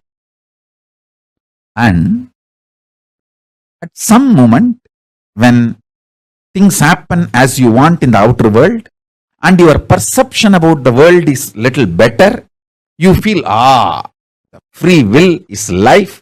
There is a possibility. I can recreate, rebuild. Life has some hope. But please understand, both are of truth. Why even the idea of free will is of truth? Because you feel relieved, hope because of outer world happening. But the real truth is, if you decide to cognize the truth, you are Paramashiva, Paramatma, ultimate powerfulness. Understand? Whether life is predetermined or free will, the super determinism is the truth. Answer for the question whether life is free will or predetermined is life is super determinism. Neither predetermined nor free will. It is super determinism. Understand? Empowering yourself with the truth, reality. You are Paramashiva. You are the ultimate Paramatma. And from that truth, reality, making your perception about life, and with that strength of your subjective truth about yourself and your subjective experience about the world, impacting the world, the reality is super determinism. This is the real way of existing. This is what I call freedom. Freedom is not choices. Freedom is manifesting the reality you want to manifest. Listen.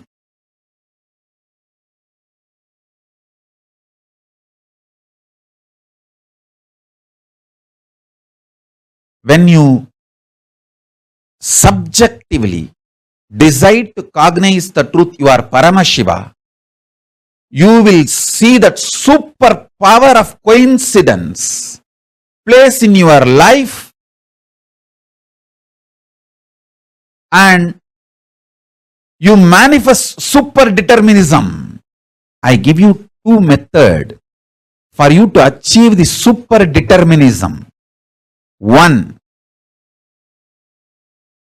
deciding to cognize you are Paramashiva because that is the truth. That's the truth.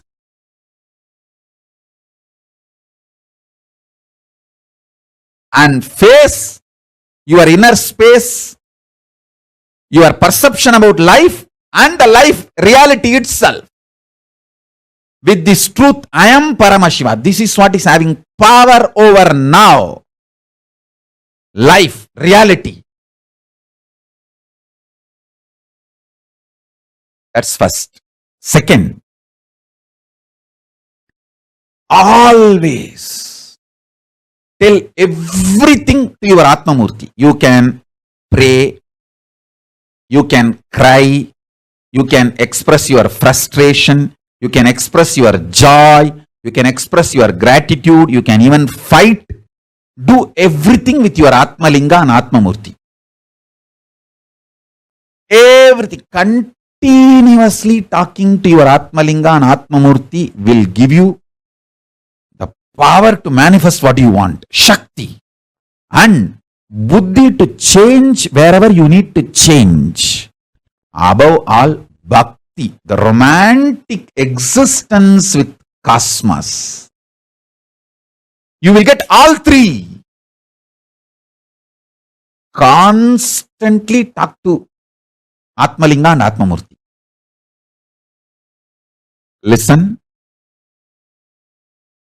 Take these two as the method to achieve super determinism. One,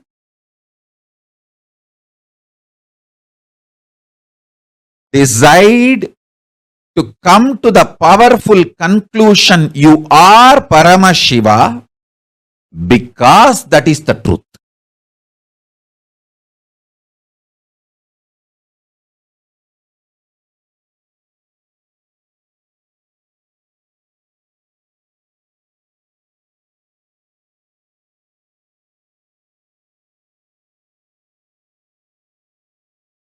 Om Paramashivoham. Om Nithyananda Paramashivoham.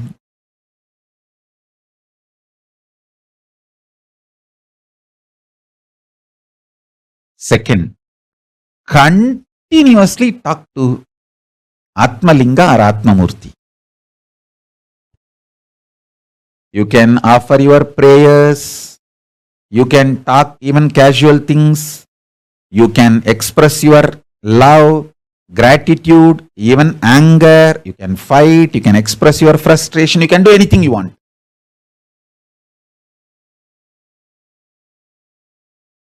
And I commit with you, I will respond to you immediately. I'll give you what you want. Shakti, to manifest your life as you want. Buddhi, intelligence to alter. If at all you need to alter somewhere your wants for your greater, better, complete life.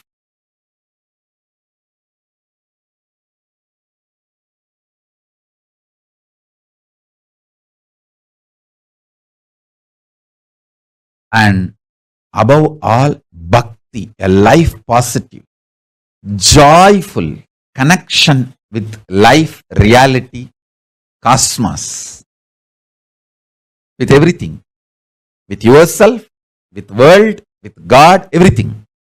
And yukti, method to live enlightenment. And mukti, enlightenment itself.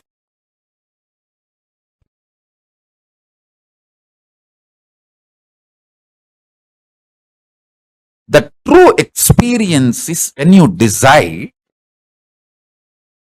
you are Paramashiva, you get power over the now, present. The power over the present gives you the liberation from all these four different theories, theologies, philosophies, rational arguments, ideas, concepts. You experience tremendous powerfulness subjectively. Because of that powerfulness subjectively, the state of Paramashiva, that's what I call state of Paramashiva. Your subjective experience about the object also powerfulness, Parameshwara. Understand? I want to express these three words.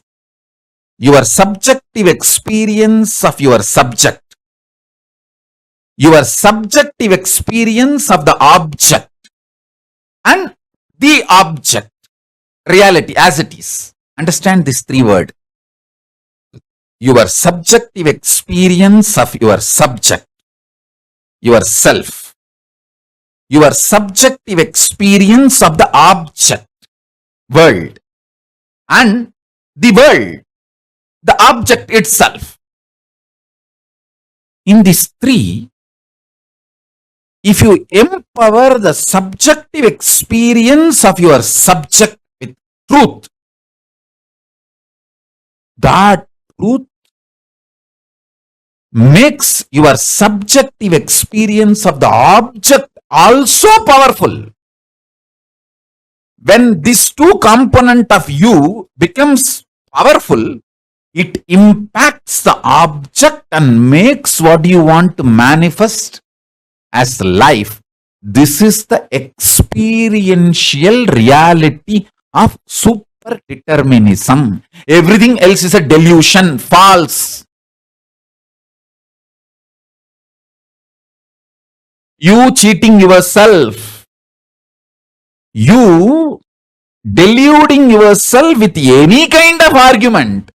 No, what Swamiji says is the ultimate truth, but not for me now. Even that. Whether you are ready to understand or not, sun is going to shine and wind is going to blow. Everything is going to happen as it is. This truth which I described now,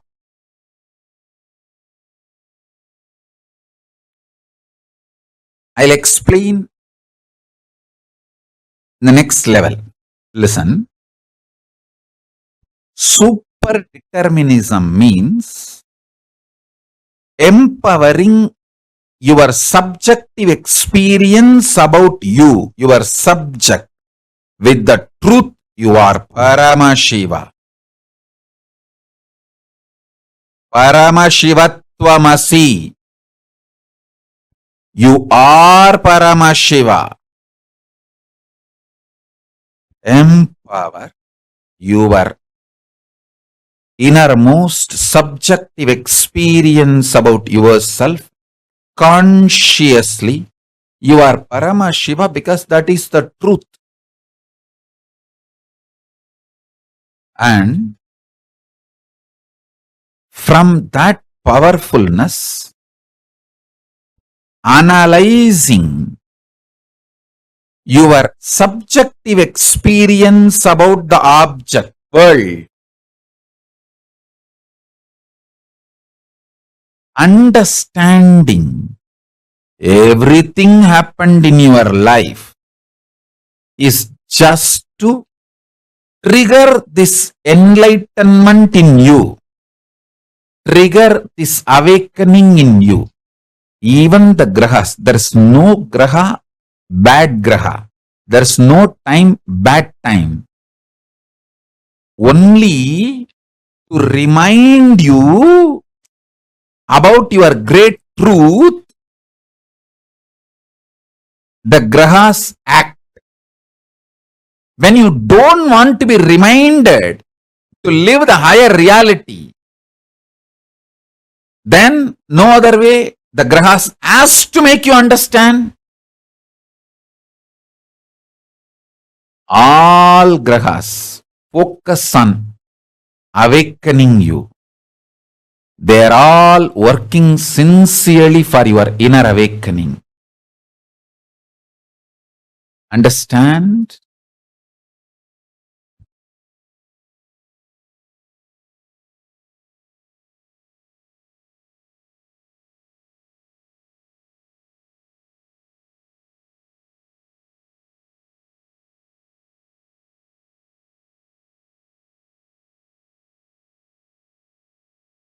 Hey, listen. Sometimes your babies are pet. They go into kind of a trance mood when they listen to my satsang and just they settle down. You may be thinking they are sleeping. Even if you think they are sleeping, don't wake them up. It is okay. Just let them. Because they sincerely, intensely listen. If you are pregnant, the baby inside your womb listens to me sincerely. And the babies who sit in the satsang, they go to a kind of the trance, turiya space, and just melt down. You may be thinking they are sleeping. Even if you think they are sleeping, don't disturb them. Allow them to sleep. It's okay. I tell you, even the pets, when they come and sit for satsang and they just fall asleep, don't think they are falling asleep. Even if you think they are falling asleep, don't disturb them. They are in a trance. I can see very clearly in how many places that initiation is happening.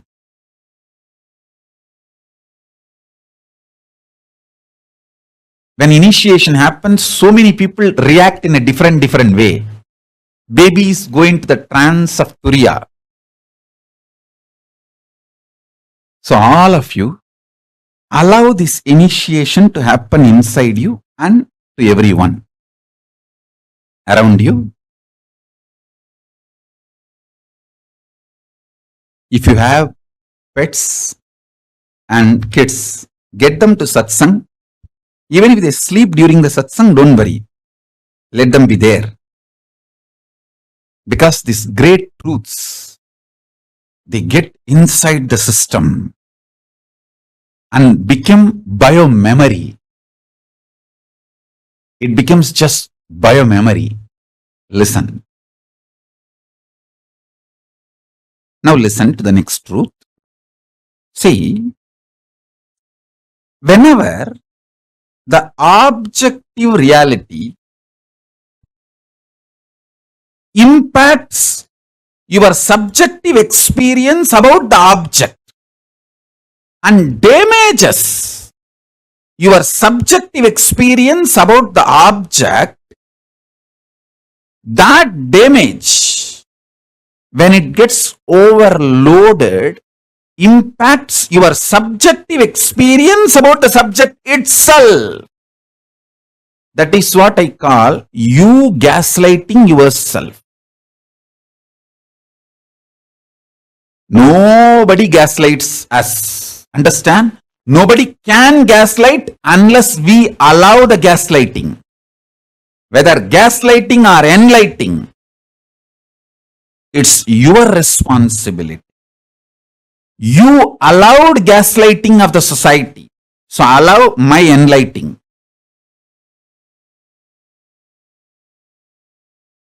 Stop allowing the society's gaslighting. Allow my enlightening. So listen carefully.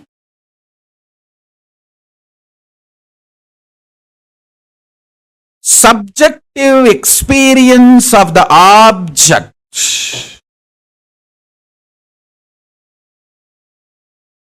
should be impressed by the truth of the subjective experience you are Paramashiva, not by the objective reality, so-called this world, and your equations with this world. You always have wrong equation with this world. Always you feel injustice is done to you. Somehow that becomes default cognition. When you allow that pattern to get rooted in you, you damage your inner space, the subjective experience of the objective reality world. When you damage your inner space, that damage impacts your experience about your self. This is what I call powerlessness. Understand? You should know why you are not able to live in the present moment. Only then you can heal yourself and start living in the present moment. Otherwise, just teaching, oh, live in the present moment, live in the present moment. Nobody can live. Nobody can live in the present moment unless they understand why you are not able to live in the present moment. Listen. If you feel so much injustice is done to you and feel anxiety, panic attack, your subjective experience about the object world is impacted by the world, others, outsiders, everyone. And if you feel so much of injustice is done, panic attack, anxiety, all that, be very clear, you cannot live in the present moment and you are going to literally commit spiritual suicide if you make decisions from that space. You are only going to destroy yourself more and more through any decisions you make from that space. First thing, stop making decisions from the pain, frustration, anger, violence, powerlessness of the subjective experience about the objective reality. Listen to that. Listen to this truth.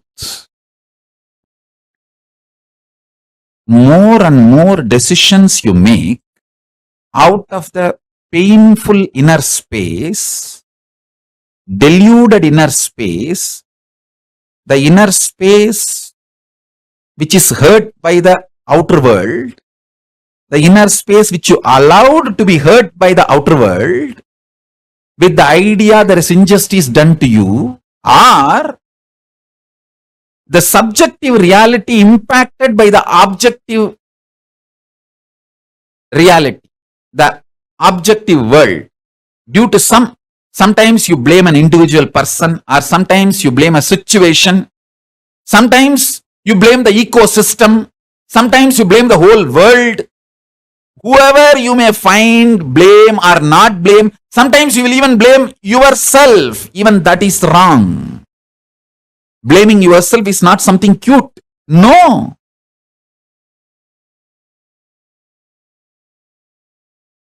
Don't say, oh, I am suffering so much. How can I be Paramashiva? Say, I am Paramashiva. How can I suffer? Change the whole thing. Listen. Don't say, I am suffering so much. How can I be Paramashiva? No. Say, I am Paramashiva. That is the truth. How can I suffer? Let truth empower your experience about you and empower your experience about the object. Let the truth empower the subject's experience about subject, subject's experience about object, and object itself, all three. This is what I call super determinism.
Swamiji gave one of the most important secrets to all of us.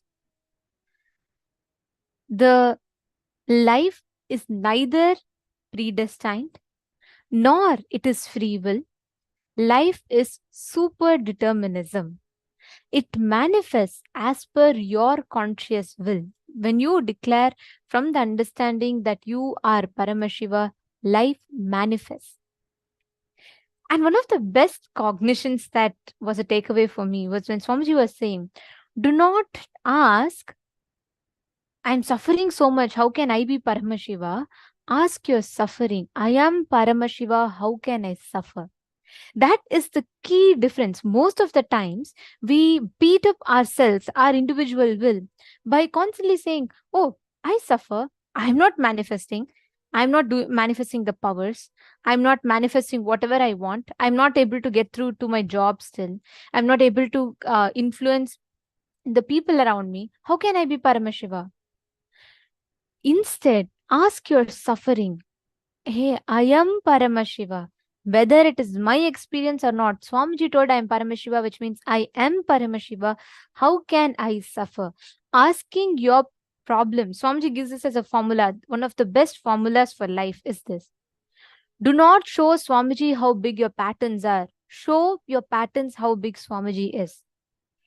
Do not try to convince saying, oh, Swamiji, you don't know Swamiji. Anyone can be liberated, but not me. I have done too many things, too many sins, and there is too much of load in me, and I can't handle this. I can't handle that.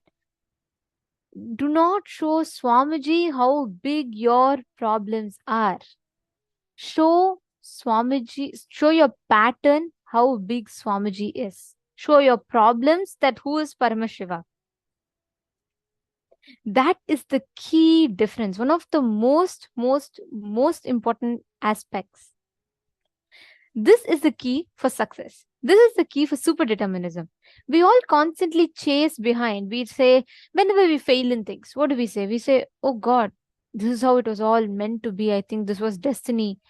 I can't do it anything. Call it fate. Whenever you're successful, we would like to take the credit for it. So we say, okay, something I did, something has worked out well this time. But life is neither free will, nor it is fate. Life is super determinism, and that is the key. If we just understand this one secret, we will just catch the essence. How many of you are understanding this? How many of you clicked with this? Can I request you all to post in the chat? How many of you understood? How many of you clicked with this? Life is neither free will nor super determinism. And can I request each of you to post what exactly is your understanding?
We apologize for the technical glitch. We complete. All the participants lost the video for a few minutes.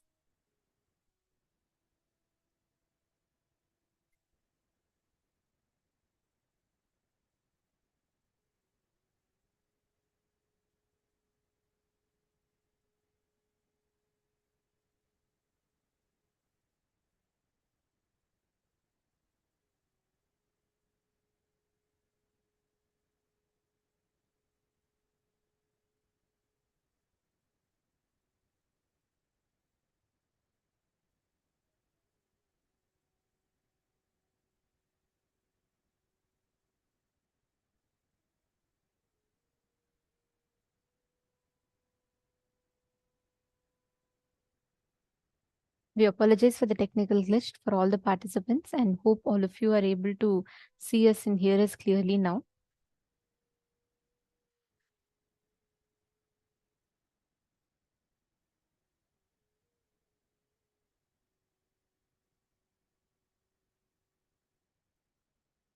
Now, we request all of you to take a few minutes and pen down at least 5 aspects of your life where you are expressing suffering, experiencing suffering. Wherever you feel you are stuck, things are not moving, pen them down.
Nithyananda? So hope all of you have written down. See, please understand, every point in your life, wherever you have been stuck, wherever you felt you are suffering, just look back at those situations.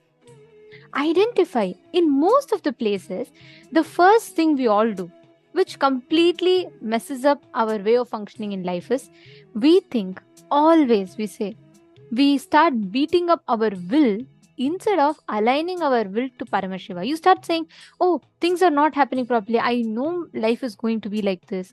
I know things are not going to work. This is what God wants for me.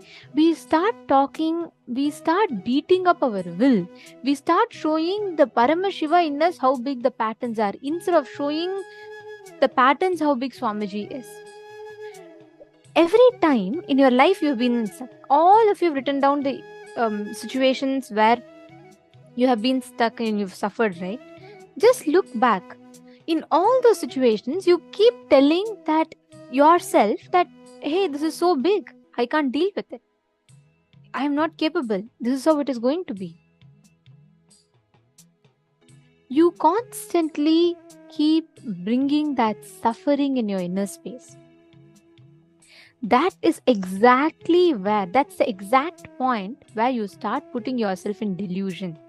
You start believing you are not Paramashiva. You stop manifesting the experience that you are Paramashiva. Are you all catching it? Are you all understanding? If you just apply this one truth in life, super determinism, life is neither free will, it is predetermined. It is super determinism. Everywhere you make a declaration that you are Paramashiva, you will manifest it. One very important thing for us to understand here is how the subjective experience of ourselves will impact the subjective experience of the subject and the objective experience of the object, subjective experience of the reality. Where how the cognitions we carry about ourselves actually has a direct impact of seeing the reality, the way we understand, the way we perceive, and that is what impacts the reality itself. Super determinism is where, by you cognizing you are Paramashiva, from the cognition that you are Paramashiva, you cognizing how Paramashiva will see life. Seeing life like that, and with that subjective experience of yourself as Paramashiva impacting the reality, is super determinism. Understand? Usually we do the other way around. We let outside what's happening to impact us, inside us.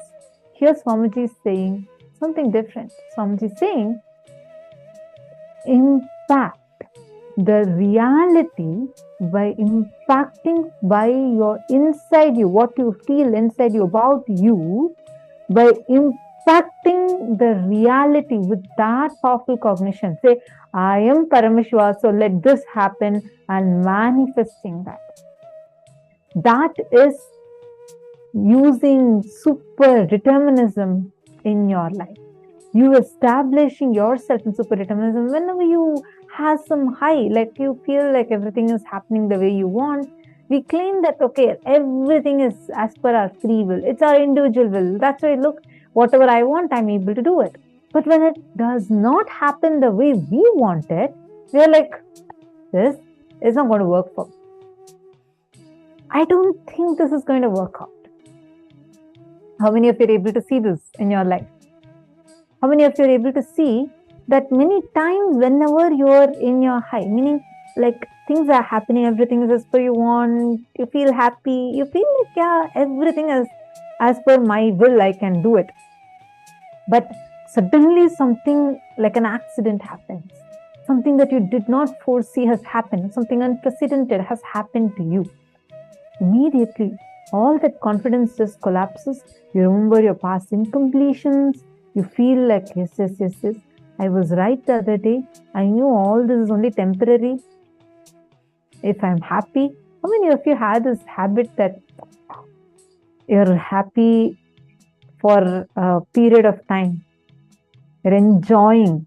Suddenly you remember, oh God, I'm enjoying too much. Probably I'm going to have a really bad time coming ahead next. Who all have this feeling? Just wave your hands.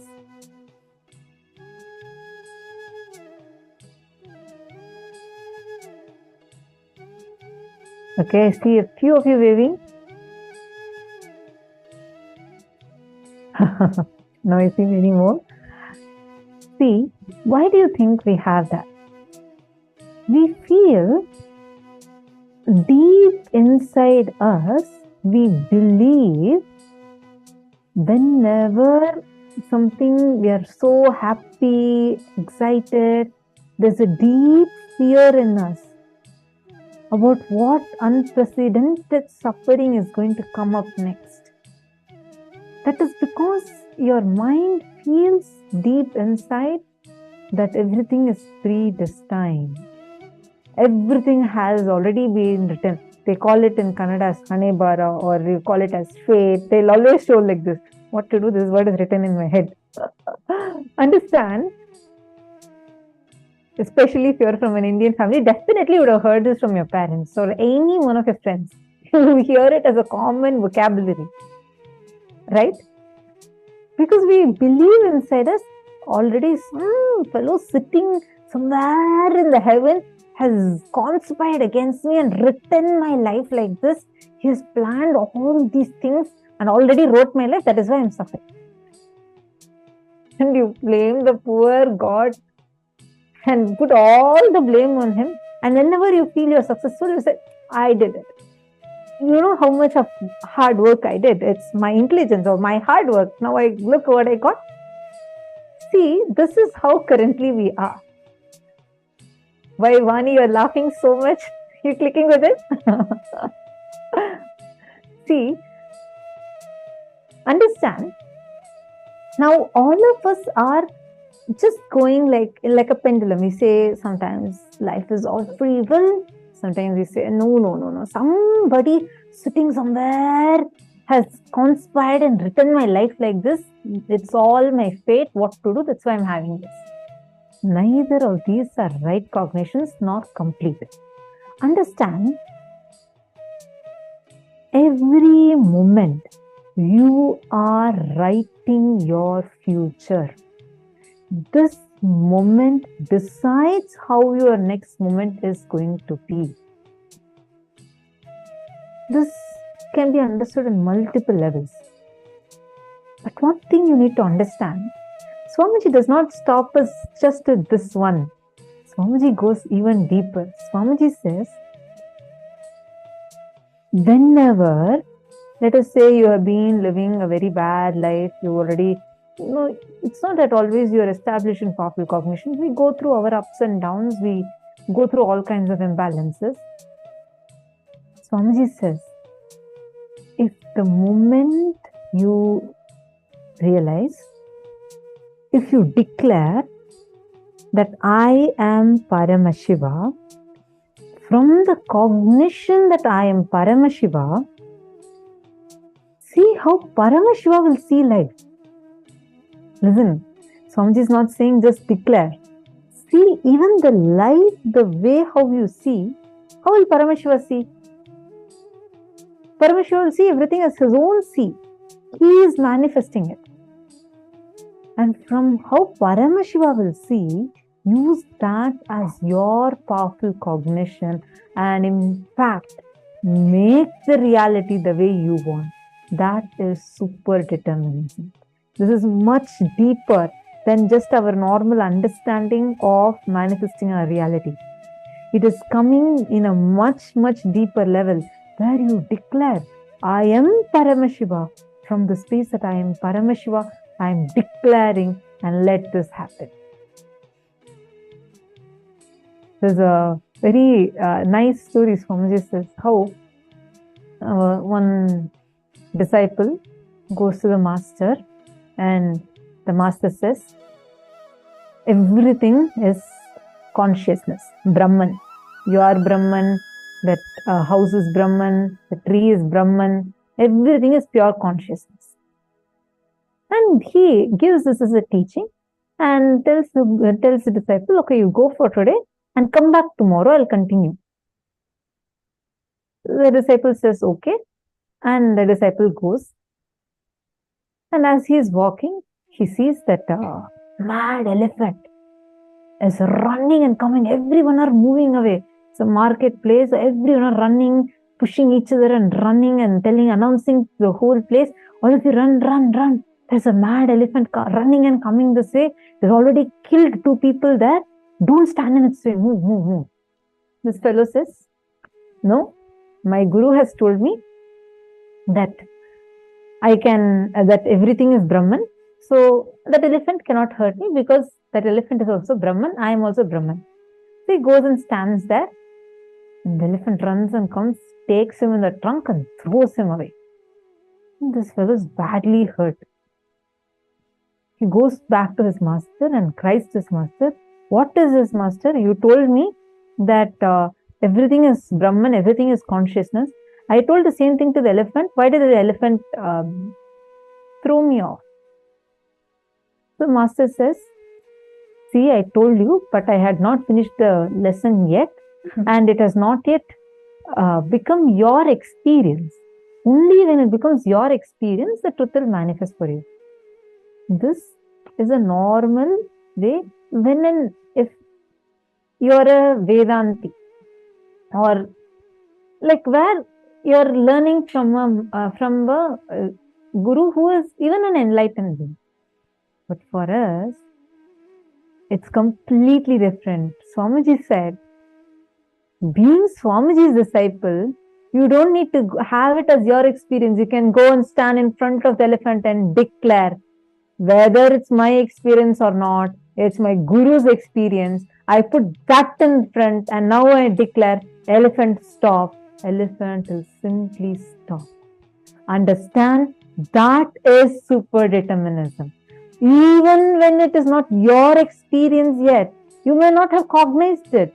It may not be from your cognition, your capacity, your powerful cognition, your experience saying that everything is consciousness. But my guru has told.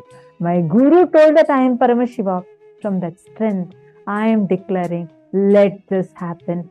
It will happen. How else do you think you're moving the coconut in consciousness over matter power? I mean, now it's become more like a easy power for everyone. Everyone feels that consciousness over matter. Yeah, everybody does that. It's so common. But understand, it's common for all of us because we are Swamiji's disciples. Understand, how is the coconut listening to you? Why is the coconut listening to you? It's not that you are having that as a cognition. You know, my guru has told me. He has initiated me with that strength. I am sitting here. I am connecting to the coconut. Coconut move. It just moves. How many of you have manifested something in your life like this with any one cognition? You just held on to one powerful cognition that Swamiji has given you and you saw the whole thing became a miraculous happening. Can each of you post? Please take a moment. Like any one where you felt like, yes, coming, so excited, yes. Come on, share with us. Each of you post what it is. I know every one of you literally have something or another. Take a moment and post.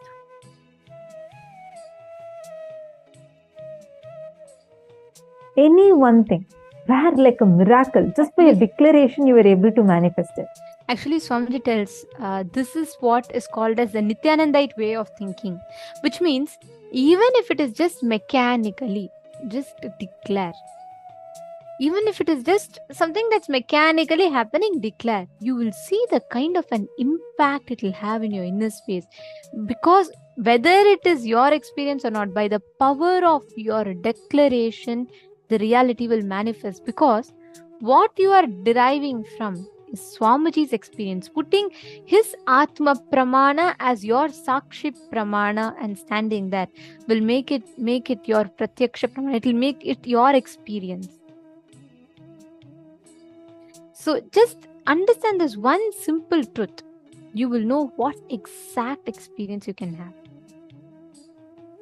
If you just catch this one truth, this will give you all the inspiration, everything that you need for you to manifest that reality.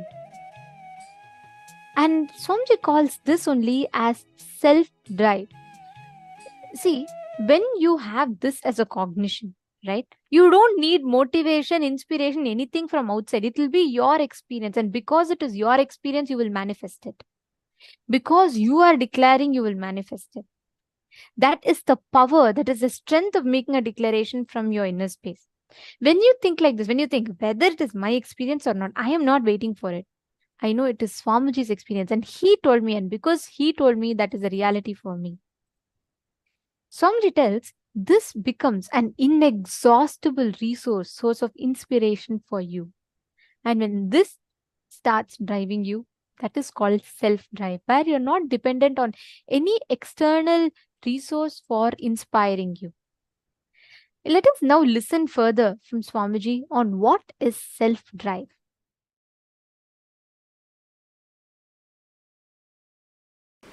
Today I wanted to expand on this one truth.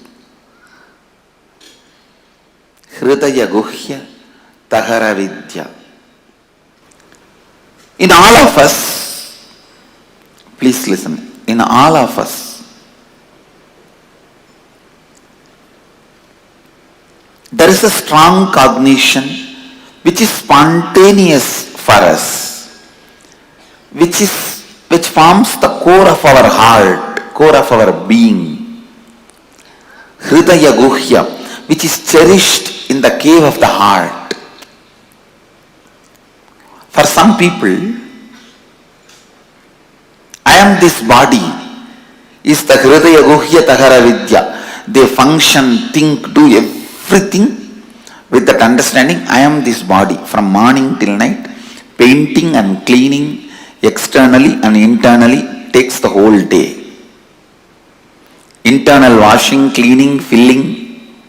External washing, cleaning, painting takes whole day. Even the little remaining time they have, they will be working to get all this. Understand? All of us have Hridaya Guhya Tahara Vidya. In our heart cave, a natural understanding, a spontaneous flow of knowledge. Some people think mind, name and fame, the reward, joy. Joy which comes when others praise you. That is you. If that becomes your Hridaya Guhya Tahara Vidya, the spontaneous knowledge about life, then whole life you run behind that stupid Nobel Prize. And finally you get rejected and dejected, and you go on teaching how to live to people. You need to understand what actually your Hridaya Guhya, in the heart cave, you think as your spontaneous cognition about inner image, outer image, life image and others image. Spontaneously what do you think? Understand? Spontaneously what you understand. Spontaneously what you carry. I wanted every one of you to know, spontaneously what you carry is what you brought from the past birth. That is what you brought from the past birth. My Hridaya Vidya, Hridaya Guhya Tahara Vidya. The spontaneous cognition, knowledge I brought in my heart cave is completely aligned to all these four images. Completely aligned to all these four images. aligned to all these four images. Listen. Completely aligned to all these four images. I may want to repeat this again and again till you listen. Listen. That was my spontaneous flow of life. What you feel inside you as you, what you declare outside you as you, what you want others to experience you as you, what you feel about others and the world. Aligning all these four to best and constantly, please listen, the life happening in you, every moment you feeling I exist is like energy. To whatever you want, you can infuse that life into it. If you constantly think, I have so much of SDHD, I can never be successful, more and more you associate yourself with that, that becomes alive. Understand? In the beginning you may not be able to change what happens outside, but you will be able to always change what happens inside. So decide, even for a few minutes, you will not empower, energize the concept that you are a failure, you are struggling, you are. Few days before, one of my Swami was telling, I complete and get out, again I fall back, and complete and get out, again I fall back. You want to enjoy this personality. You are enjoying this space. You want to empower this idea of I rise and fall, because you must be enjoying the effort, hard effort you are putting. Understand? Hard work is nothing but ignorance. You don't have intelligence to do the smart work. You are stupid enough not to do the smart work. What you do is called hard work. And if you enjoy hard work, nobody is going to say no, but you are stupid.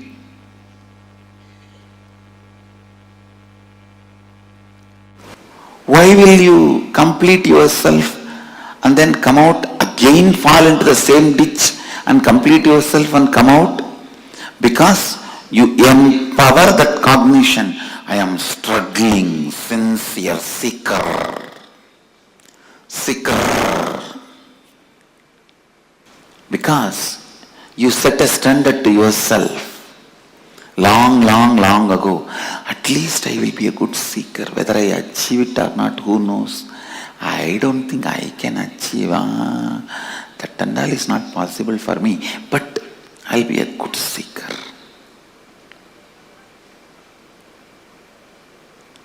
And maybe that is the way you will try to get others' attention. See, I am struggling and coming out. But stupid thing, nobody is ready to listen to your struggle. Understand?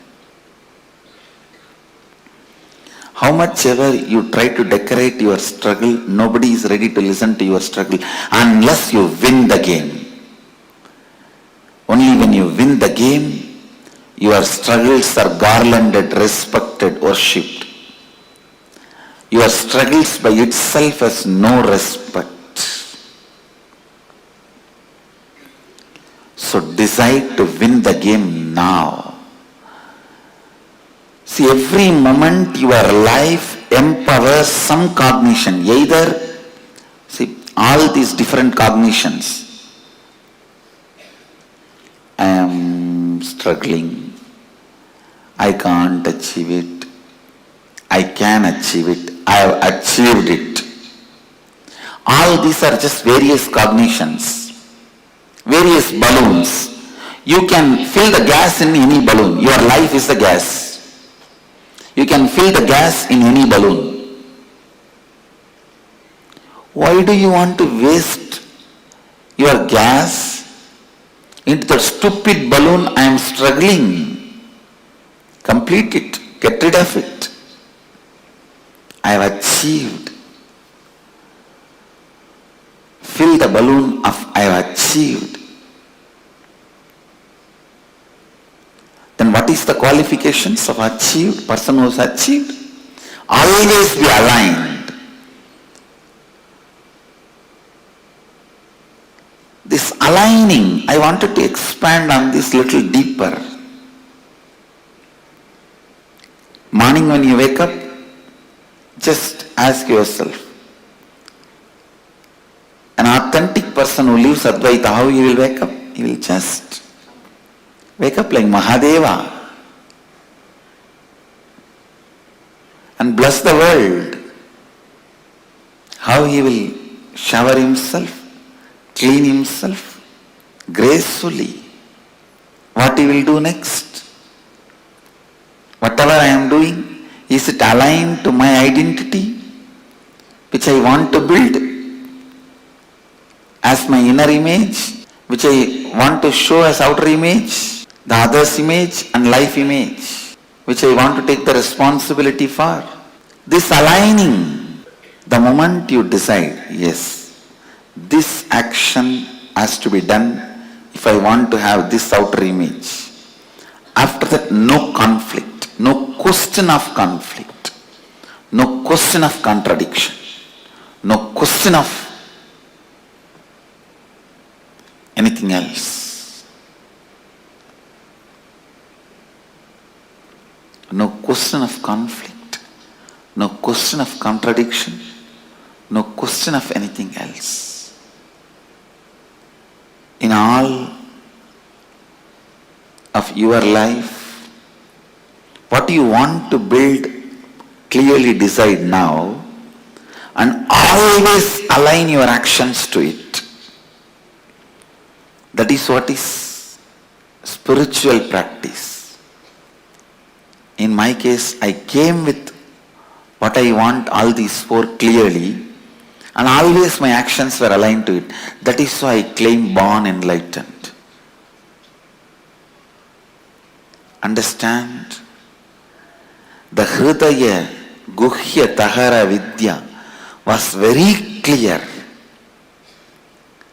The spontaneous expression, the way you think, every moment you are thinking, let it be aligned to what you want to show you as you to the world. What do you want to feel you as you to you? What do you want others to feel you as you? What do you want to feel as world? Again and again and again align yourself to that authenticity. The best inner image you want to have, best outer image you want to have, best others image you want to have, best life image you want to have. How much ever you think it is difficult, it is achievable. Be very clear. The idea of your difficulty is nothing but your SDHD. See, the mirage water need not be drained for your car to go in the road. The summertime, noon, mid-noon, you will see the mirage water in the road. It literally looks like a large water body in the middle of the road. Do you need to bring big motor pumps, pipe and drain the water for your car to drive? No. You just need to understand it is illusion and drive. Same way, your SDHD, You don't need to be struggling with it. You just need to know it is your SDHD and drive. I tell you, anything can be given up in the life. Anything can be lost. Not one thing. That is self-driving motivation.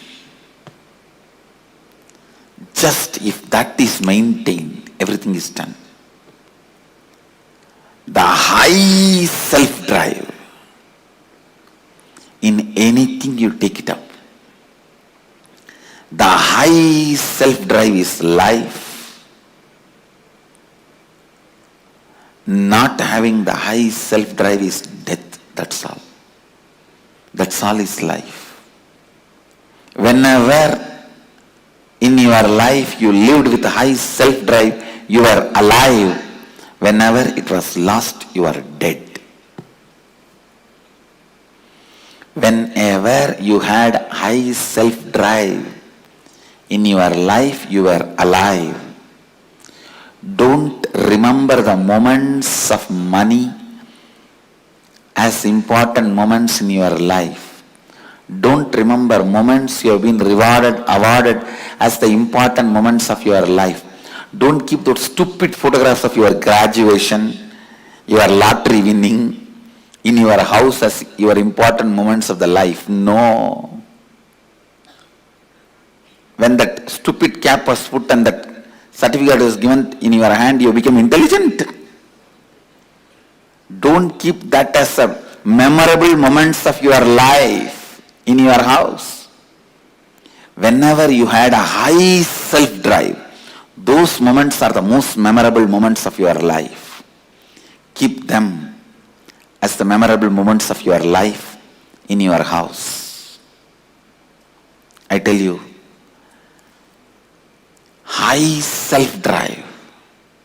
Don't keep that stupid marriage photograph, your graduation photograph, all that as the memorable moments of your life. Your first baby, you bought a new house, first house. All this as the memorable moments of your life. No, all this happens as an accident. The high self-inspired drive moments you had in your life, those moments, memories of those moments, achievements of those moments, it might have been as simple as you took the lawn mower and mowed your whole house, whole lawn. Or you took the vacuum cleaner and cleaned your whole house. It can be as simple as those moments. Or you decided to hike the mountain and went on a hike. Or you decided to swim and swam for 2-3 hours. Or you decided to go for a long perpetual completion session and sat for 3-4 hours in the space of completion. It can be as simple as any one of these. High self-drive moments should be respected, celebrated, worshipped, remembered as the memorable moments of your life. All this, the first house you bought, the graduation certificate, your marriage, your first kid, all these can be social accidents. You say that social accident moments of my life. Keep them all in archives in your house. Social accident moments of my life. But only when you were living in the high drive. It can even be in your office without bothering about what money is going to come or anything. You just sat for 10 days and finished a project. Those moments, high self-drive moments, get them as the memorable moments of your life. Get them as memorable moments of your life. And they are only memorable moments of your life. They are only memorable moments of your life. They only need to be repeated. Understand? The moments need to be repeated in your life is the high self-drive moments. Not for money, neither for reward or for any other things. Just out of self-inspiration. The dharmic high-drive moments you had in your life are the moments to be celebrated. Experience to be cherished, inspiration to be kept alive, life to be recreated. Please understand, again and again and again, see how you can become more and more authentic to your best inner image, outer image, life image, others image. Understand, any doubt you have, any idea you have, you cannot achieve that 4 is SDHD. Self-doubt, self-hatred, self-denial. SDHD. Go on completing with those SDHDs. Go on completing with those SDHDs. Let the external situation not create SDHD in you, not encourage SDHD in you. Understand, the external situations should not be creating an SDHD in you. Constantly complete the SDHD and constantly align yourself to the declared identities, to the best identity. That is what I call Advaitic activism.